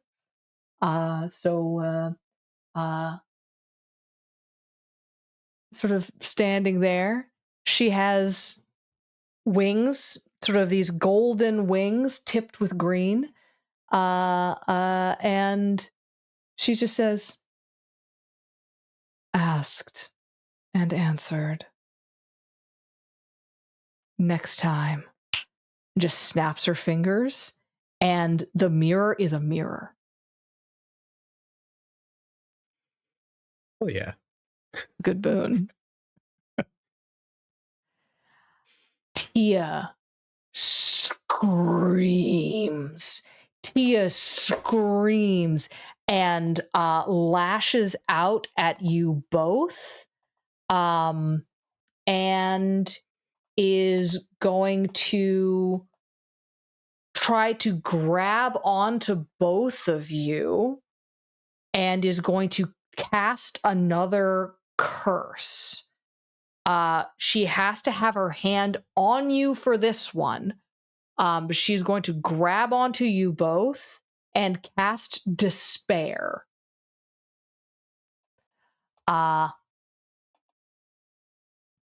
Go on ahead. You can try to roll escape a situation to get her off of you, because she has to stay touching you for this to work. Okay. 13. Oh, wow. Is this going to be like an either or thing? As in, like, Jerome has a lot of heart, and I feel like that's good for fighting despair. Will I still have an opportunity to use that if I fail avoiding her touch? If you fail avoiding her touch, I'll just go ahead and tell you what this does. It does not affect your heart, this curse. Okay. All right. Oh, hey, 6 plus 3, 9. 9 on the die, and 1 for blood, right? Yeah, 1 for blood. Okay, so it's a 10. So 10, yeah. JD? 13. 13? Okay, yeah. You guys both get away from this very quickly, which is good, because this would do -2 to both spirit and mind. Cool. That would have given me a -4 to mind. That would have been great. Yeah. She has a lot of curses. Most of them involve touch or just take a long time to pull off. And she like hits the ground, grabs her sacrificial knife, and just starts slashing at you both, and is just cursing you in every language that she knows. At this point, she's not fighting. She's just hitting. Just everything I am, everything I have done. You can't think you could stand in my way. I'll be back in 1,000 years. Just like absolutely like going completely insane, trying to kill you both. I think Jerome's gonna I gotta do something a little bit more than just slash at her with this this sword again. I feel like, do I got something else here that's a little more? Tia's powerful. Tia's powerful, and she cannot be killed. Hopefully incapacitated. Let's see here. Well, okay, just off the top of my head, I'll just go for the sword. Like it's still 3 harm here, so like still going with the spine sword after Tia. Hopefully with a little bit more resolve than the like, oh my god, you just killed my friend. But I think the you just killed my friend is sinking in, and like Tia just took Imogen from life. Like this is, so I'm going to use my +1 from the donation for this attack against Tia, which is good because that was a 7 on the dice. That's was that blood? Okay, so it's a 9 total. The 9 total. Okay, so it's the same thing either way. Oh well, that's no big deal. But yeah. Hey, you don't have to spend it. No, I like declaring it ahead of time, you know. Fair enough. Fair play, I suppose. But it is a hit. Okay, so inflicting terrible harm. Okay, so Tia. Inflicting terrible harm does another +1, I believe. To right? Does it? I don't know. It's just one of the two things that I can do when unleashing an attack: either inflict terrible harm or take something from them. So. Yeah, I'm pretty sure inflicting terrible harm does an extra +1 harm. I'll take it, because that's kind of a 4 harm against a pretty powerful person who's just one failed save away from really fucking up your whole day. She's fucked up. Like, you knock her down, like you cut her open, but she's still moving, just seething with hatred. And again, you see her raising a shaking hand, again dipping into her own blood to paint with it in the air. Some spell. You think this is the same spell that she tried on you before, aimed at the pair of you. But she can't really do anything else while she's etching these markings in the air.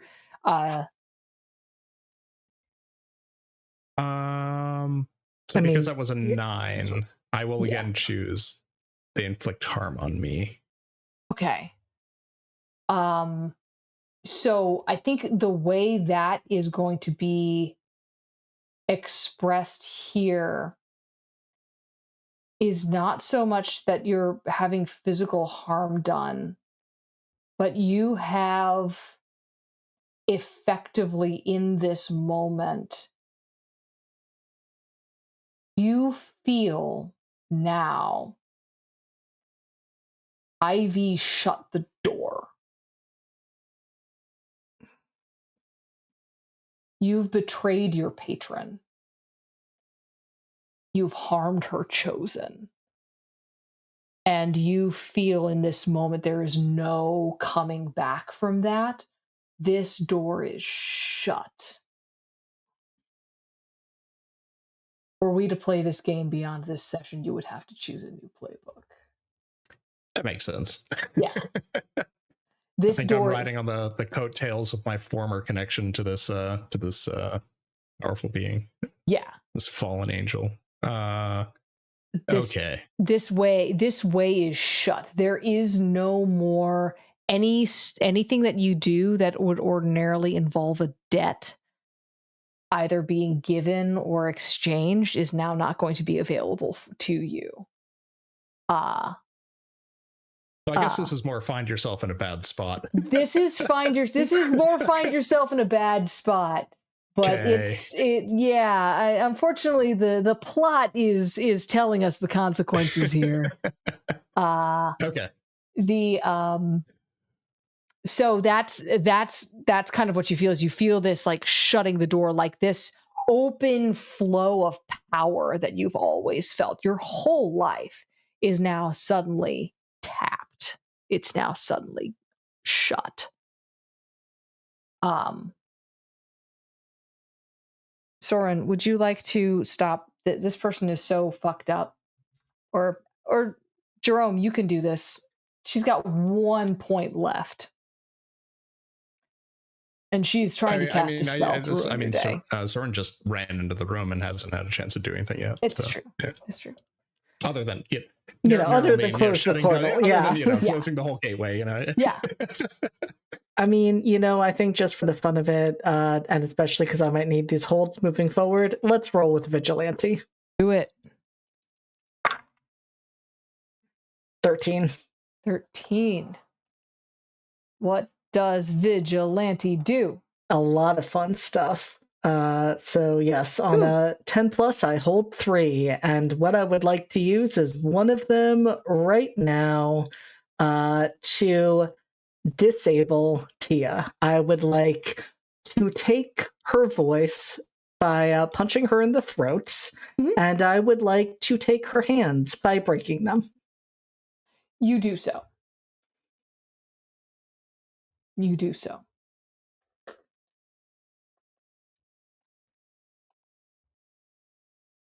You stand there. She's broken. She cannot speak. She actually at a certain point like just passes out. When you hit her, she didn't have a whole lot left. She's unconscious on the floor, and she's mangled. You can cross that last thing off of the supernatural entities involved in your death.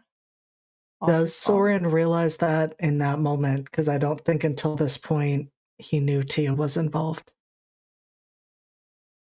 That's true, he doesn't. I think, yes, you hear Zeke in your mind saying, "It's finished. You're finished.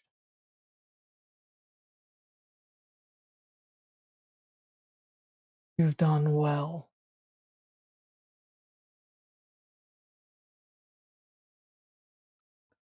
From the doorway, you both hear,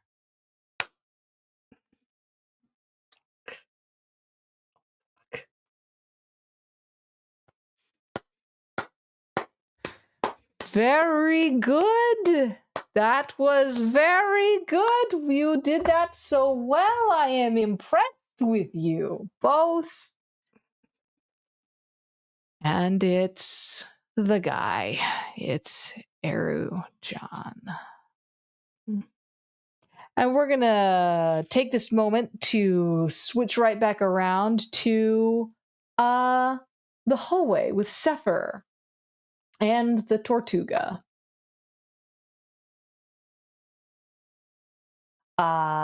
You were going to charge it and pluck your Uncle Tony from it? I was gonna try to see if I could break it up and was going to try to pluck my Uncle Tony out of it, specifically to basically remove their leader from the equation so that either they will then concentrate on me, or that I will create some degree of disarray.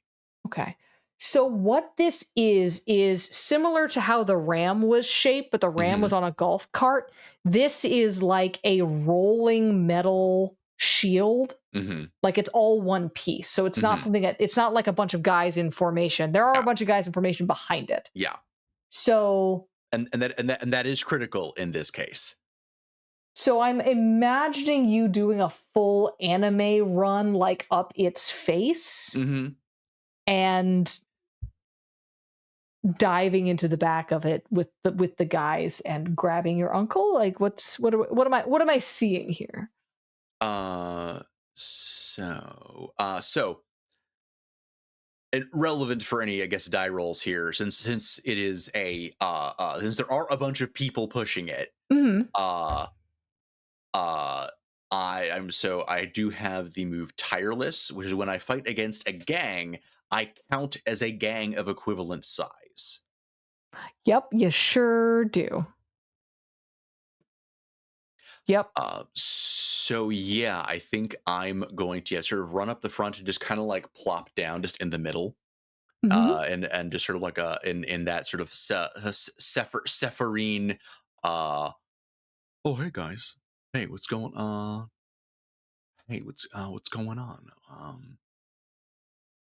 pushing a big ram. Yeah, that's pretty cool, I guess. You see Tony going for the old testudo. Yeah, never been much of a Terps fan myself, but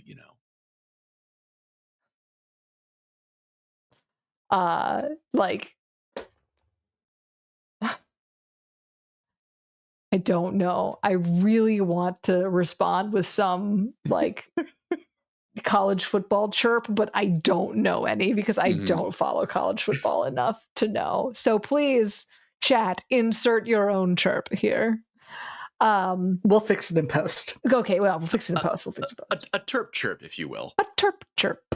Thank you. No, rather than responding with a terp chirp, what your uncle does is just say, "Kill him." And they try to kill you. You know, there are guns pressed against your person. Yeah, not exactly the welcome I was hoping for, but okay, yeah, all right, we can do that. Uh yeah, I guess you're going to they I'm a gang. I'm gonna fight this gang. yeah, fight this gang. I guess roll to fight this gang, man. Roll to you know, they're a one-stop shop for punching mooks Yeah, punching in the mooks. snoops. Yeah. So, and that is what I think that's with blurred. Hmm? With blurred.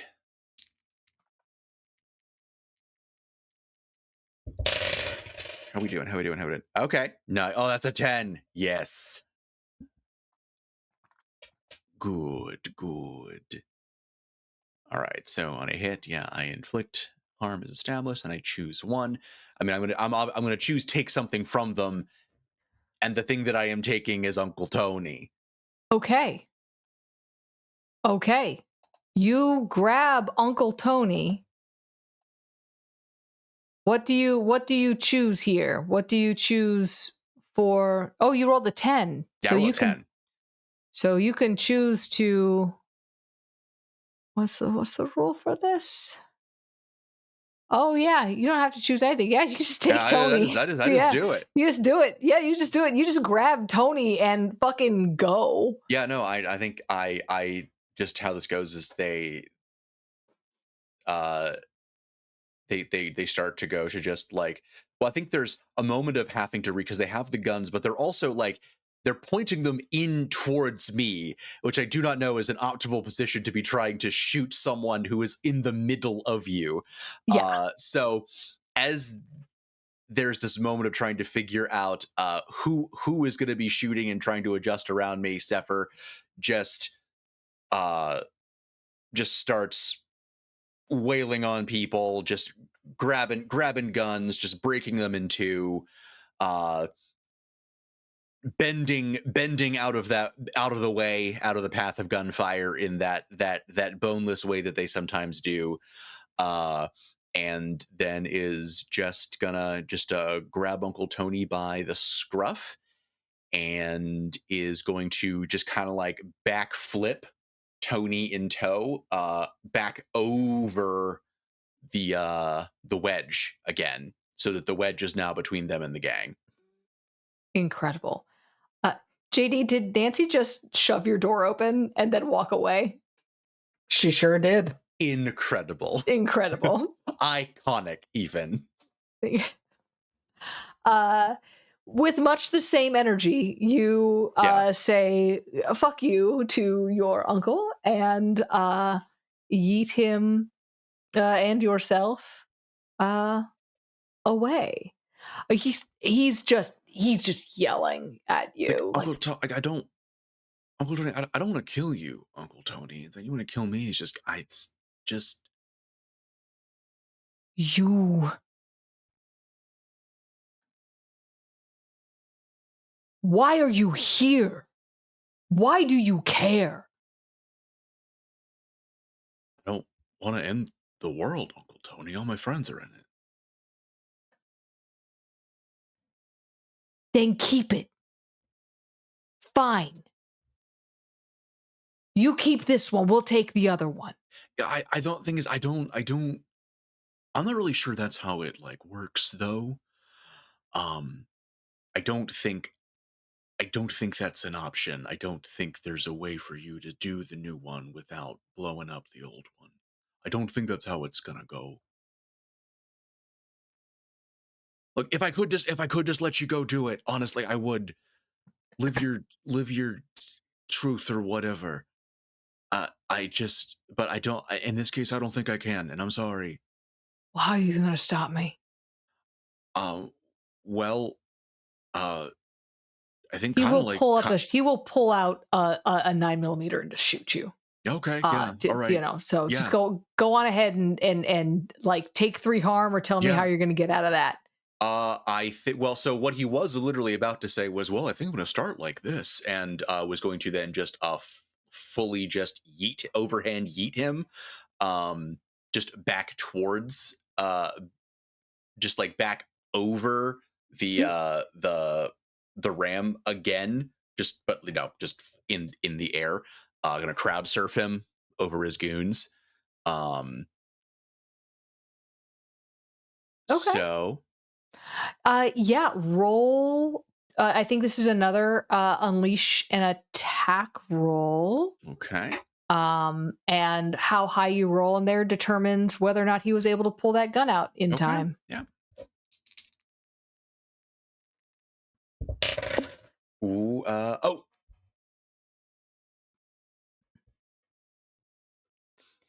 I got another 10. Hell I got another yeah. 10, baby. We love to see it. So he like, it's like, how are you gonna do that? And Yeah, as he's I rolled the 6 on my maiden's die too. nice, as he's pulling out his gun to shoot you, like before he's even able to like get it across his body, he's in the air. No, I'm not gonna let you. I'm not gonna let you clear leather, Uncle Tony. That's not gonna. That's not gonna Why would you? happen. Why would you think? Why would you think that I would? I mean, Sefer is saying this like as Uncle Tony is like sailing through the air. Like, I'm not gonna let you clear leather, Uncle Tony. That's not. How would you? I didn't. That wasn't. That was never gonna be a thing. I just. This is why we need to talk more. You hear there's an answering. He hits the floor, and you hear the answering. Fuck you!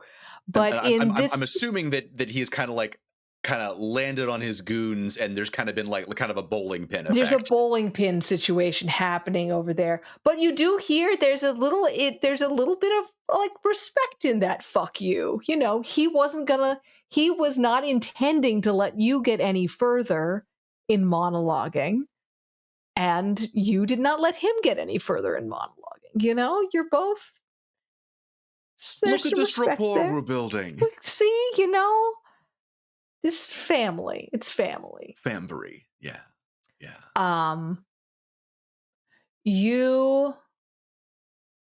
So they're all in disarray. You hear them all trying to get back up and kind of get behind their mobile barricade. Which at this point I think Zephyr's gonna be bracing against. Oh, just sort of like keeping them from moving it forward. Yeah. Okay.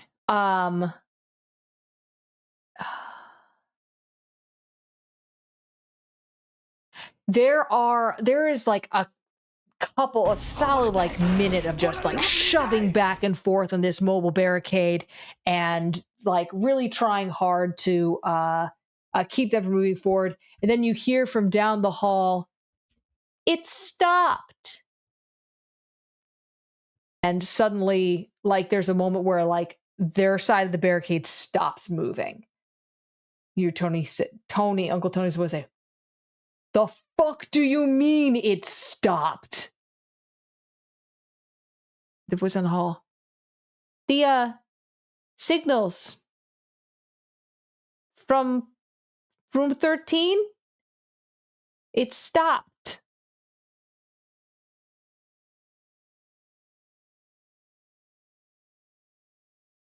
And you hear sort of like silence on the other side. And like the resistance against you like stops as well. Like if you keep pushing, like room 13 was the room with Tia in it. Like you remember that. Yeah. Like that's not hard. Yeah. And welcome, Raiders. Thank you for joining us. So Sever will stop. Though Sever is contemplating using the moment of confusion to like kick the barricade like back into them to see if they can just like just bowling pin him again. But we're gonna I'm letting this play out, this exchange play out.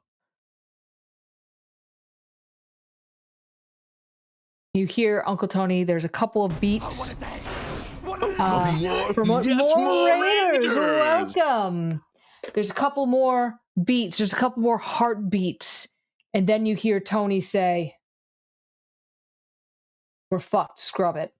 And they all abandon the barricade and just start booking it back down the direction they came.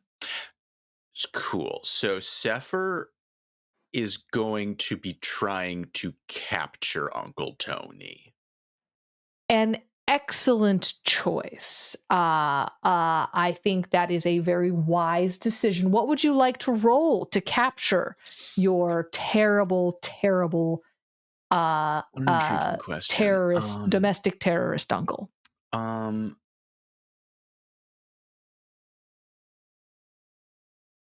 well, I'm going to.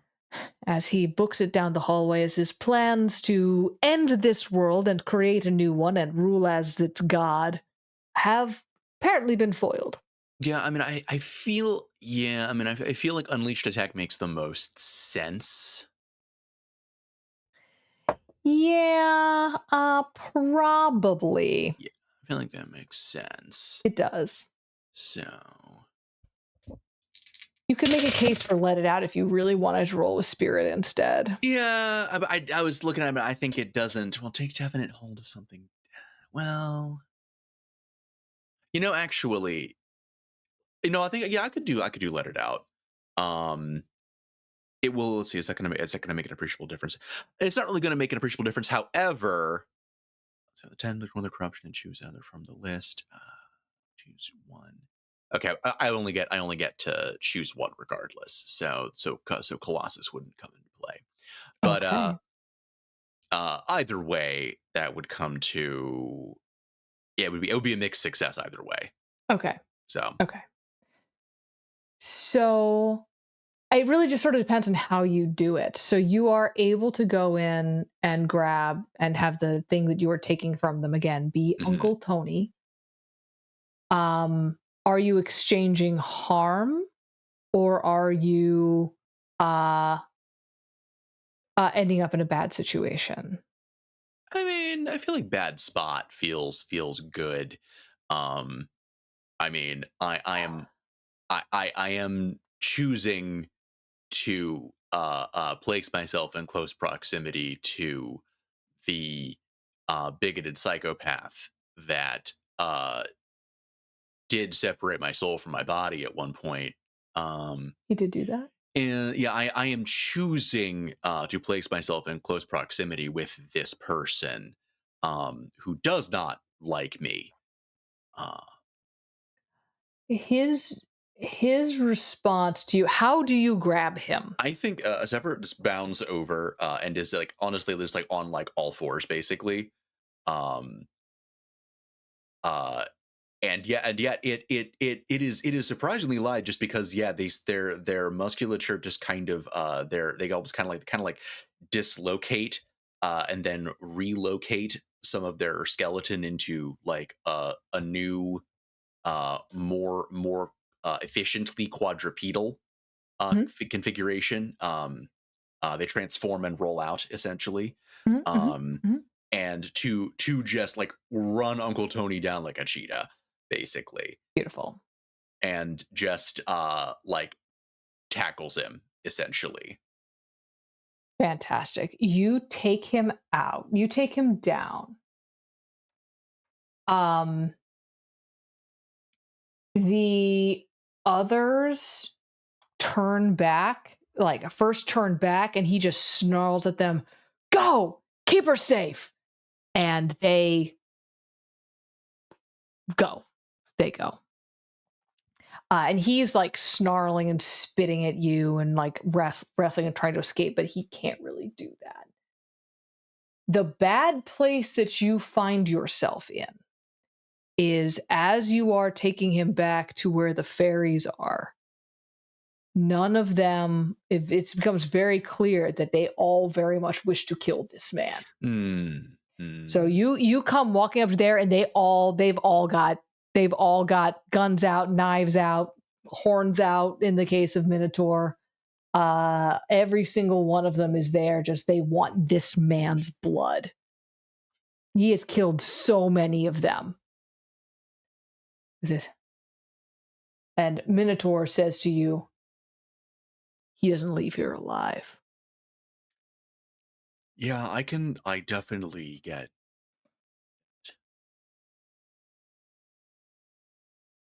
And I don't want to like fuck this up or minimize that with kind of my usual fumbling or antics. But even if it's by like adoption, even if it's like he doesn't even want anything to do with me, he wants me dead. He's my uncle, and family doesn't mean anything to a person like him. Yeah, that might be the case, but it does mean something to a person like me.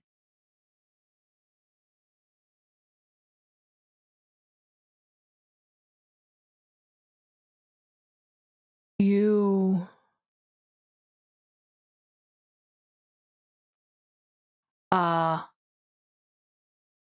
they are all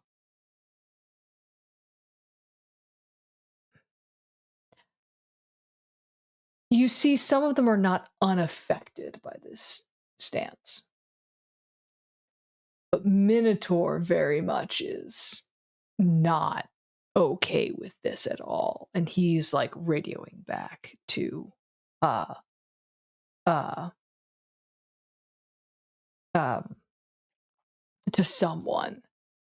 And you hear that someone on the phone say,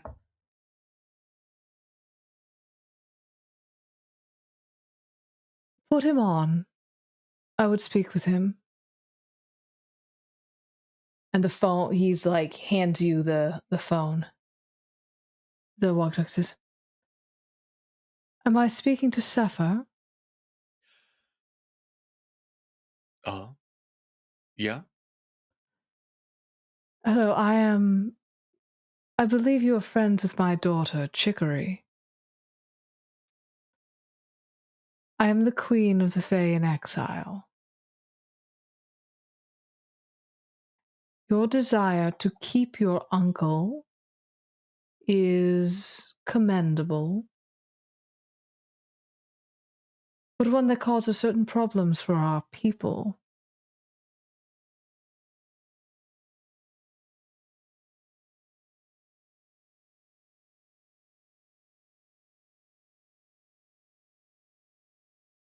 How many favors are you willing to owe us?"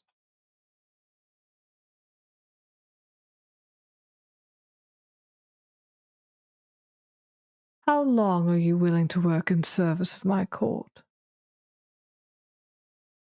If I were to ask you to work for my court for a single day for every life that this man has taken from us, you would be in our service for 10 years.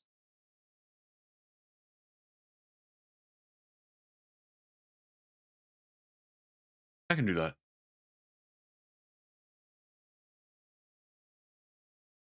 10 years of service for this man's life. Yeah. And you take full responsibility for him.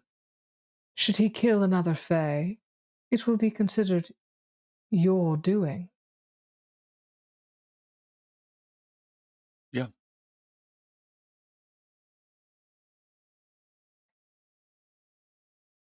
It is done. And Okay, you cool. All right. you I feel was really thinking that this was you were going to say like a much bigger number. you feel for a moment that those like silver claws of a Fae bargain starting to settle into you, and it touches your shem, and it kind of like melts into your shem. It doesn't have that same, like when Soren made the pact with Chicory, it was like that hand fasting, like they're bound together. This has changed you, but because of the way you're making this pact, it has changed you in a way that almost makes you more yourself. So your shem has been adjusted. So you are essentially taking on a new you're writing a new there's a word for it. Yeah, the instincts. Yes, you're writing a new instinct, which is specifically to serve the Fae. Yeah. Downloaded that Fae Pack extension. Absolutely. Absolutely. So you now have Tony, and they will let you leave, having promised your service for the next 10 years. Down in the Studio 13, you two are there with Erujan. That was very interesting to watch. Both of you. I think Soren is like kneeling on the floor. I think he dropped to his knees after he heard Zeke's voice say, "It is finished," and was kneeling there almost like waiting for something to happen for him to feel something, because there are so many things he expects to feel. Sadness over Imogen, anger over what has happened, fear for what is coming. And I think even there in that moment, he's just numb. And when he hears Erujan speak, just slowly looks up and just glares at him.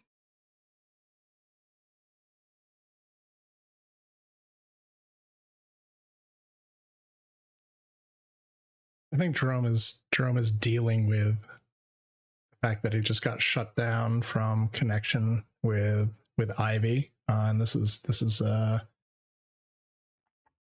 has shaken him to a large degree. So the entrance of Erujan, the sarcasm, the clapping, the whatever, it's very muted right now. It's very background noise. And while this is some part of Jerome's mind is there's a big red flag, like this, something bad is happening. Jerome is a little emotionally numb to being cut off from something that he's been connected to for his entire life. Something that as he's never felt before, being disconnected this way. So I think Jerome is slow to turn and react at all to Erujan entering the room and saying snarky stuff, but is in some sense also aware that like he needs to act, like, so he needs to do something, but it's like being in that kind of sleep state where like you know you need to do something but you can't. So your adrenaline has crashed and you're having a real hard time bringing it back up for this mook.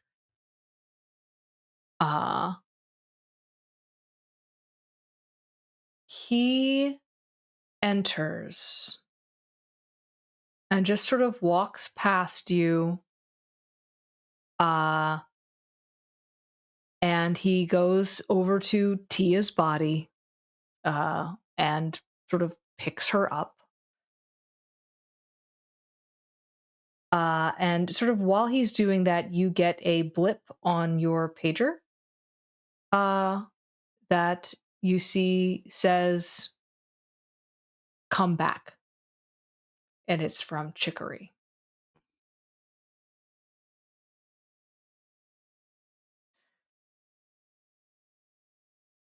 You are opening a door.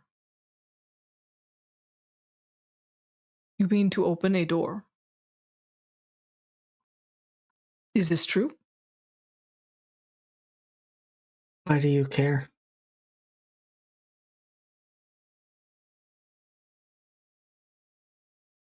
I like open doors.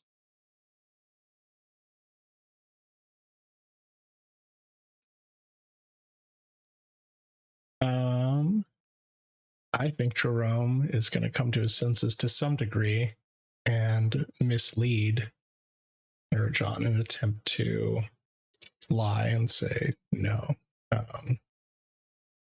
No, there's no door being opened. We're here to stop all the doors from being opened. Okay. There was a door to Ivy and we shut it. Okay. We don't want anything to change. And I'm going to roll with heart because I have don't look at me. When you mislead somebody, you roll with heart instead of mind. Incredible. Oh yeah, and that's 8 on the dice, so I have 2 in heart, so that's a 10. 10. Incredible. Create an opportunity, expose a weakness or flaw, confuse them for some time, avoid further entanglement. Pick 3. Yep, thanks. I was I was looking for that because it's my character one is in a different spot. So clearly confuse them for some time. I would like us to complete what we're doing without Erjan being aware that we are doing it. That is number 1, the intent here. So confuse them for some time. I would also I'd like to avoid further entanglement with this immortal being. That would be a great number 2. And create an opportunity. Sure, why not? Of the 2 remaining, I'll go create an opportunity. He looks, when you say that, he looks disappointed. And he says, "Oh, if a door is opened and you hear of it, contact me. I do not wish.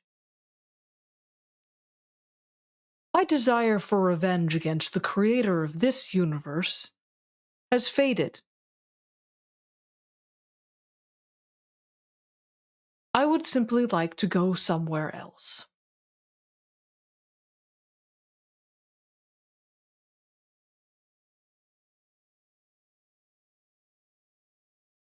And he sort of nods to you both and says, "I will take my sister away now."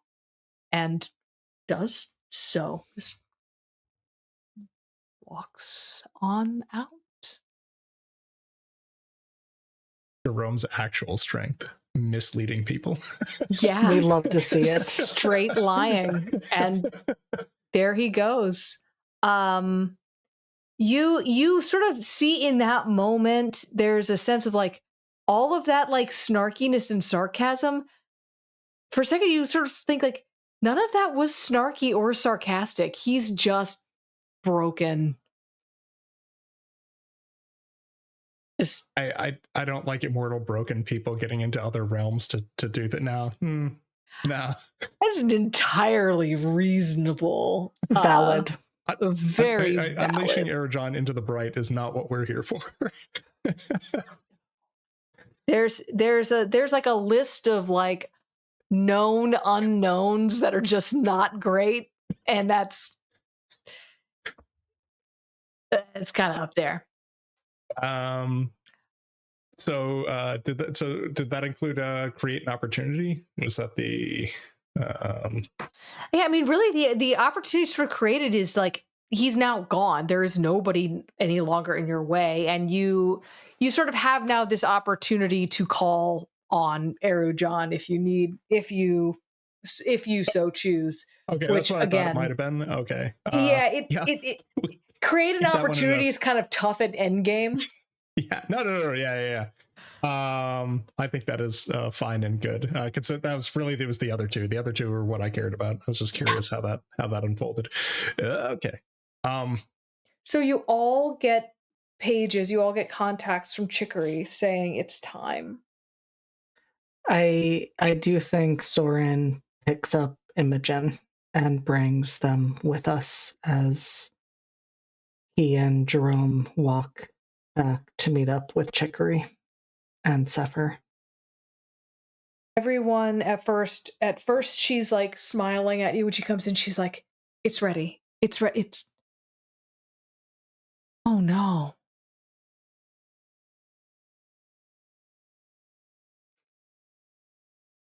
Oh no.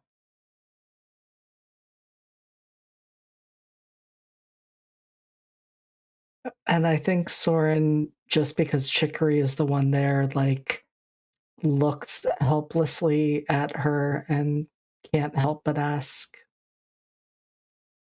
"Can you bring her back? Can you fix this?"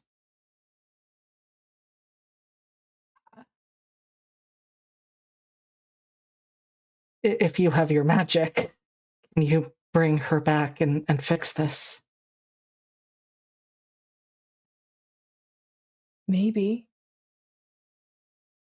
I can try.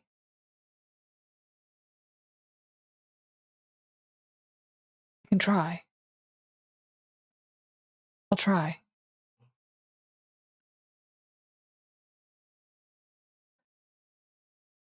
That's all I can ask for. Everyone, we're going to have to, we're going to hold hands here. Zeke in the middle. And I'll need everyone to focus as much energy as you can on Zeke. And when I say open, you all say open. Okay?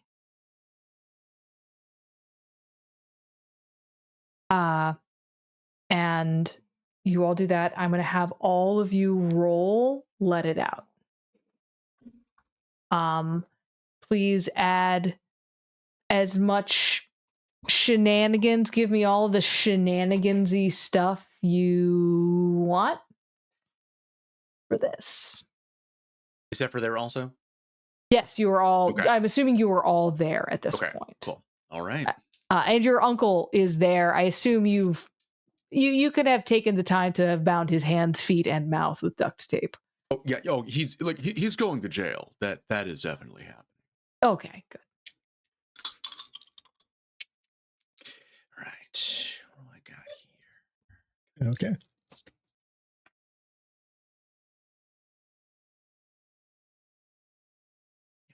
Okay. Yeah, that's fine. I got a 9. Totally. Okay. Great. I got a 7. Great. Come on. Okay, that is plus spirit. That is an 11. An 11. Hell yeah. And what is that? Oh, okay. Sorry. There were lots of sudden loud thumps in the background in my house. Mm-hmm. My husband is killing a wasp. This is acceptable. Valid. This is valid. Just making sure it wasn't something weirder. You all send your energy in, and Chicory says, open. And you all repeat her. Zeke sitting there, at first sort of sitting there like a fox, begins to glow white. And then all of the features of Zeke's face, his eyes are on you. All sort of the fox-like features start to fuzz away and blur, and there's just the eyes looking at you, Soren. And then the fox-like shape starts to distend and stretch, and then even the eyes are gone. And Soren, you feel a touch of a paw on your leg.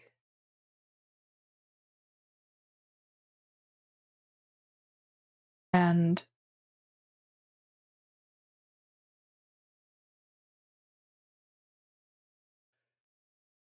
trying to find the right words.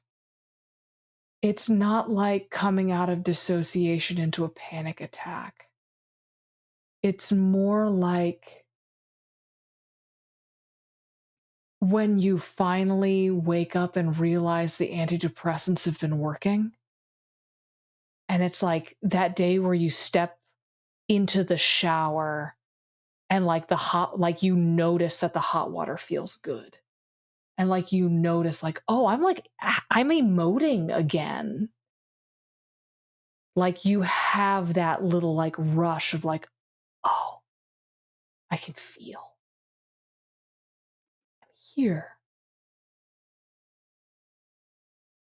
As this tear in reality spreads expands and opens, and then it's the group of you standing in a void, a white void of unshaped bright, with a tiny patch of an open door behind you.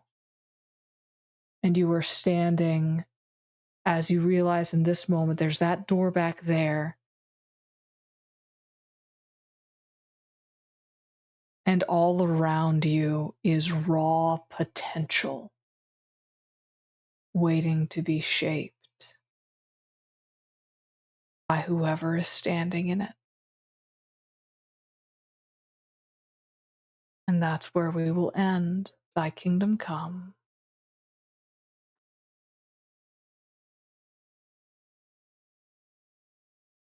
In a true coming of age story, we end when you reach the peak of your potential. Thank you all very much for having been with us for this grand adventure. We hope that you too have been emotionally damaged in the best possible ways by these characters, as I know we all have. And of course, our best wishes all go out to Amber in the hopes that she feels better soon. We hate to miss a finale, but we are so glad that they had the opportunity to, like, you know, go take care of themselves and their body. And that's really what we want at LFTA, is to be a community where people feel like they can say, I got to listen to myself and know what I need to do, and then just do it. Thank you all so much. We will now do our customary outros, starting with Bedlam. I don't have my Amber buffer here this time. I'm gonna come up with something off the top of my head. So yeah, I'm Bedlam. I have been. I will continue to be. I was playing Jerome Nears. So I will say, if you're just joining us or just seeing this for the first time in a POV, go check out the older episodes and watch what we did here. It's pretty cool. So I am also in Never Ember's Enigma, playing Brindle Fallow, your typical half-elf farmer who's in a very atypical situation for a half-elf farmer in Winter. Waterdeep. Holy cow. Yeah, it's very cool. We do a lot of heisting, and then there's a lot of other stuff going on too. A lot of complexities. I like, there's so many things to run down. It's very exciting. But it's very cool. So that'll be not this coming Thursday, but I think next Thursday after that. So yeah. And that's me. Fantastic. Thank you. And Brendan.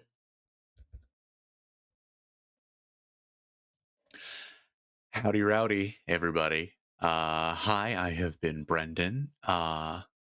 Yes, victory indeed. Victory indeed. Although he's on another show. That is I'll get to that in a minute. Yeah, wow. Hi everybody. It's been a wild ride. It's been a pleasure playing this goober. This goober here to my left. Yeah, there's really a lot to say about it. When I am not here, yeah, you can see me playing Alex Sadowski, aka Victory, over on Academy H, our Masks Actual Play podcast. I'm also the game master for Cryptid Community College, our Monster of the Week Actual Play podcast. And I have it on pretty good authority that we're going to have some episodes uploading again, too, because Acast is back. Woo! Woohoo! Yay! And then I also am the game master for, on this coming Wednesday, we have our second episode of Star Trek Gallant, our Star Trek Adventures game that just got started, all raising money for Medical Aid for Palestinians. So catch me there. Yeah, yep. Fantastic. JD. First of all, thank you, Della, and thank you everyone at this table for such an incredible story. It's wild to realize we started this 2 years ago. It has been quite the journey since then.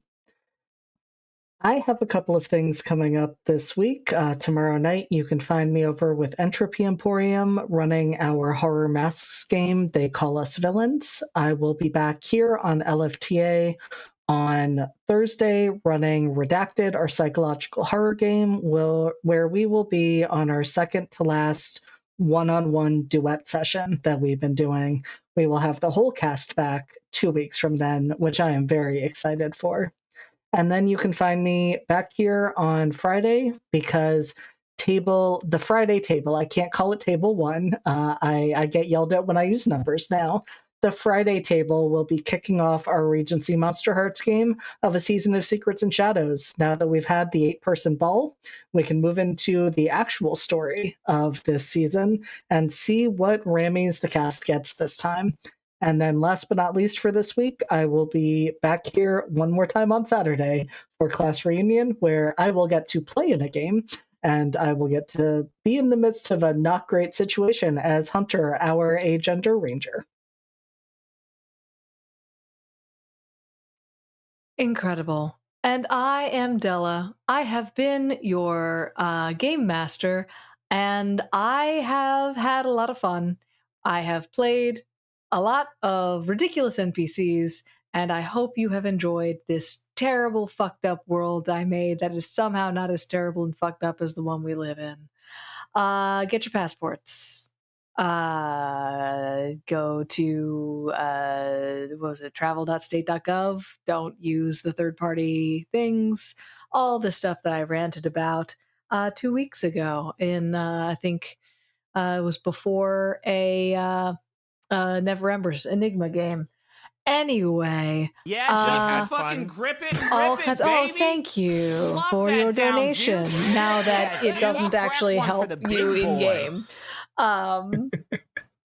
Were you But- trying to get Della to do her outro in the Stitch voice? Or was that what you were trying to do, Was that what Brendan? you're trying to do? It's 25. No, I was voice. I was trying to donate earlier, but I kept running into weird, stupid issues. I just finally got it to actually process. Understandable. Excuse me. We will you can find me here from this point on. I'll just be here on Thursdays, where I will be in Redacted. Not this coming Thursday. I'm not in this duet. I was in a duet a while ago. But next Thursday you will see me back here for Never Ember's Enigma, where I'm playing B, who is a gnomish wizard who might just be multi-classing to Warlock. It's gonna be great. I've got a rock who's a friend. And at this point, I will say that we are rating Neon Lights roleplay. So if you would like to stick around to see what they've got going on over there, please hang out. But for now, that's all. Have an excellent evening. Bye-bye.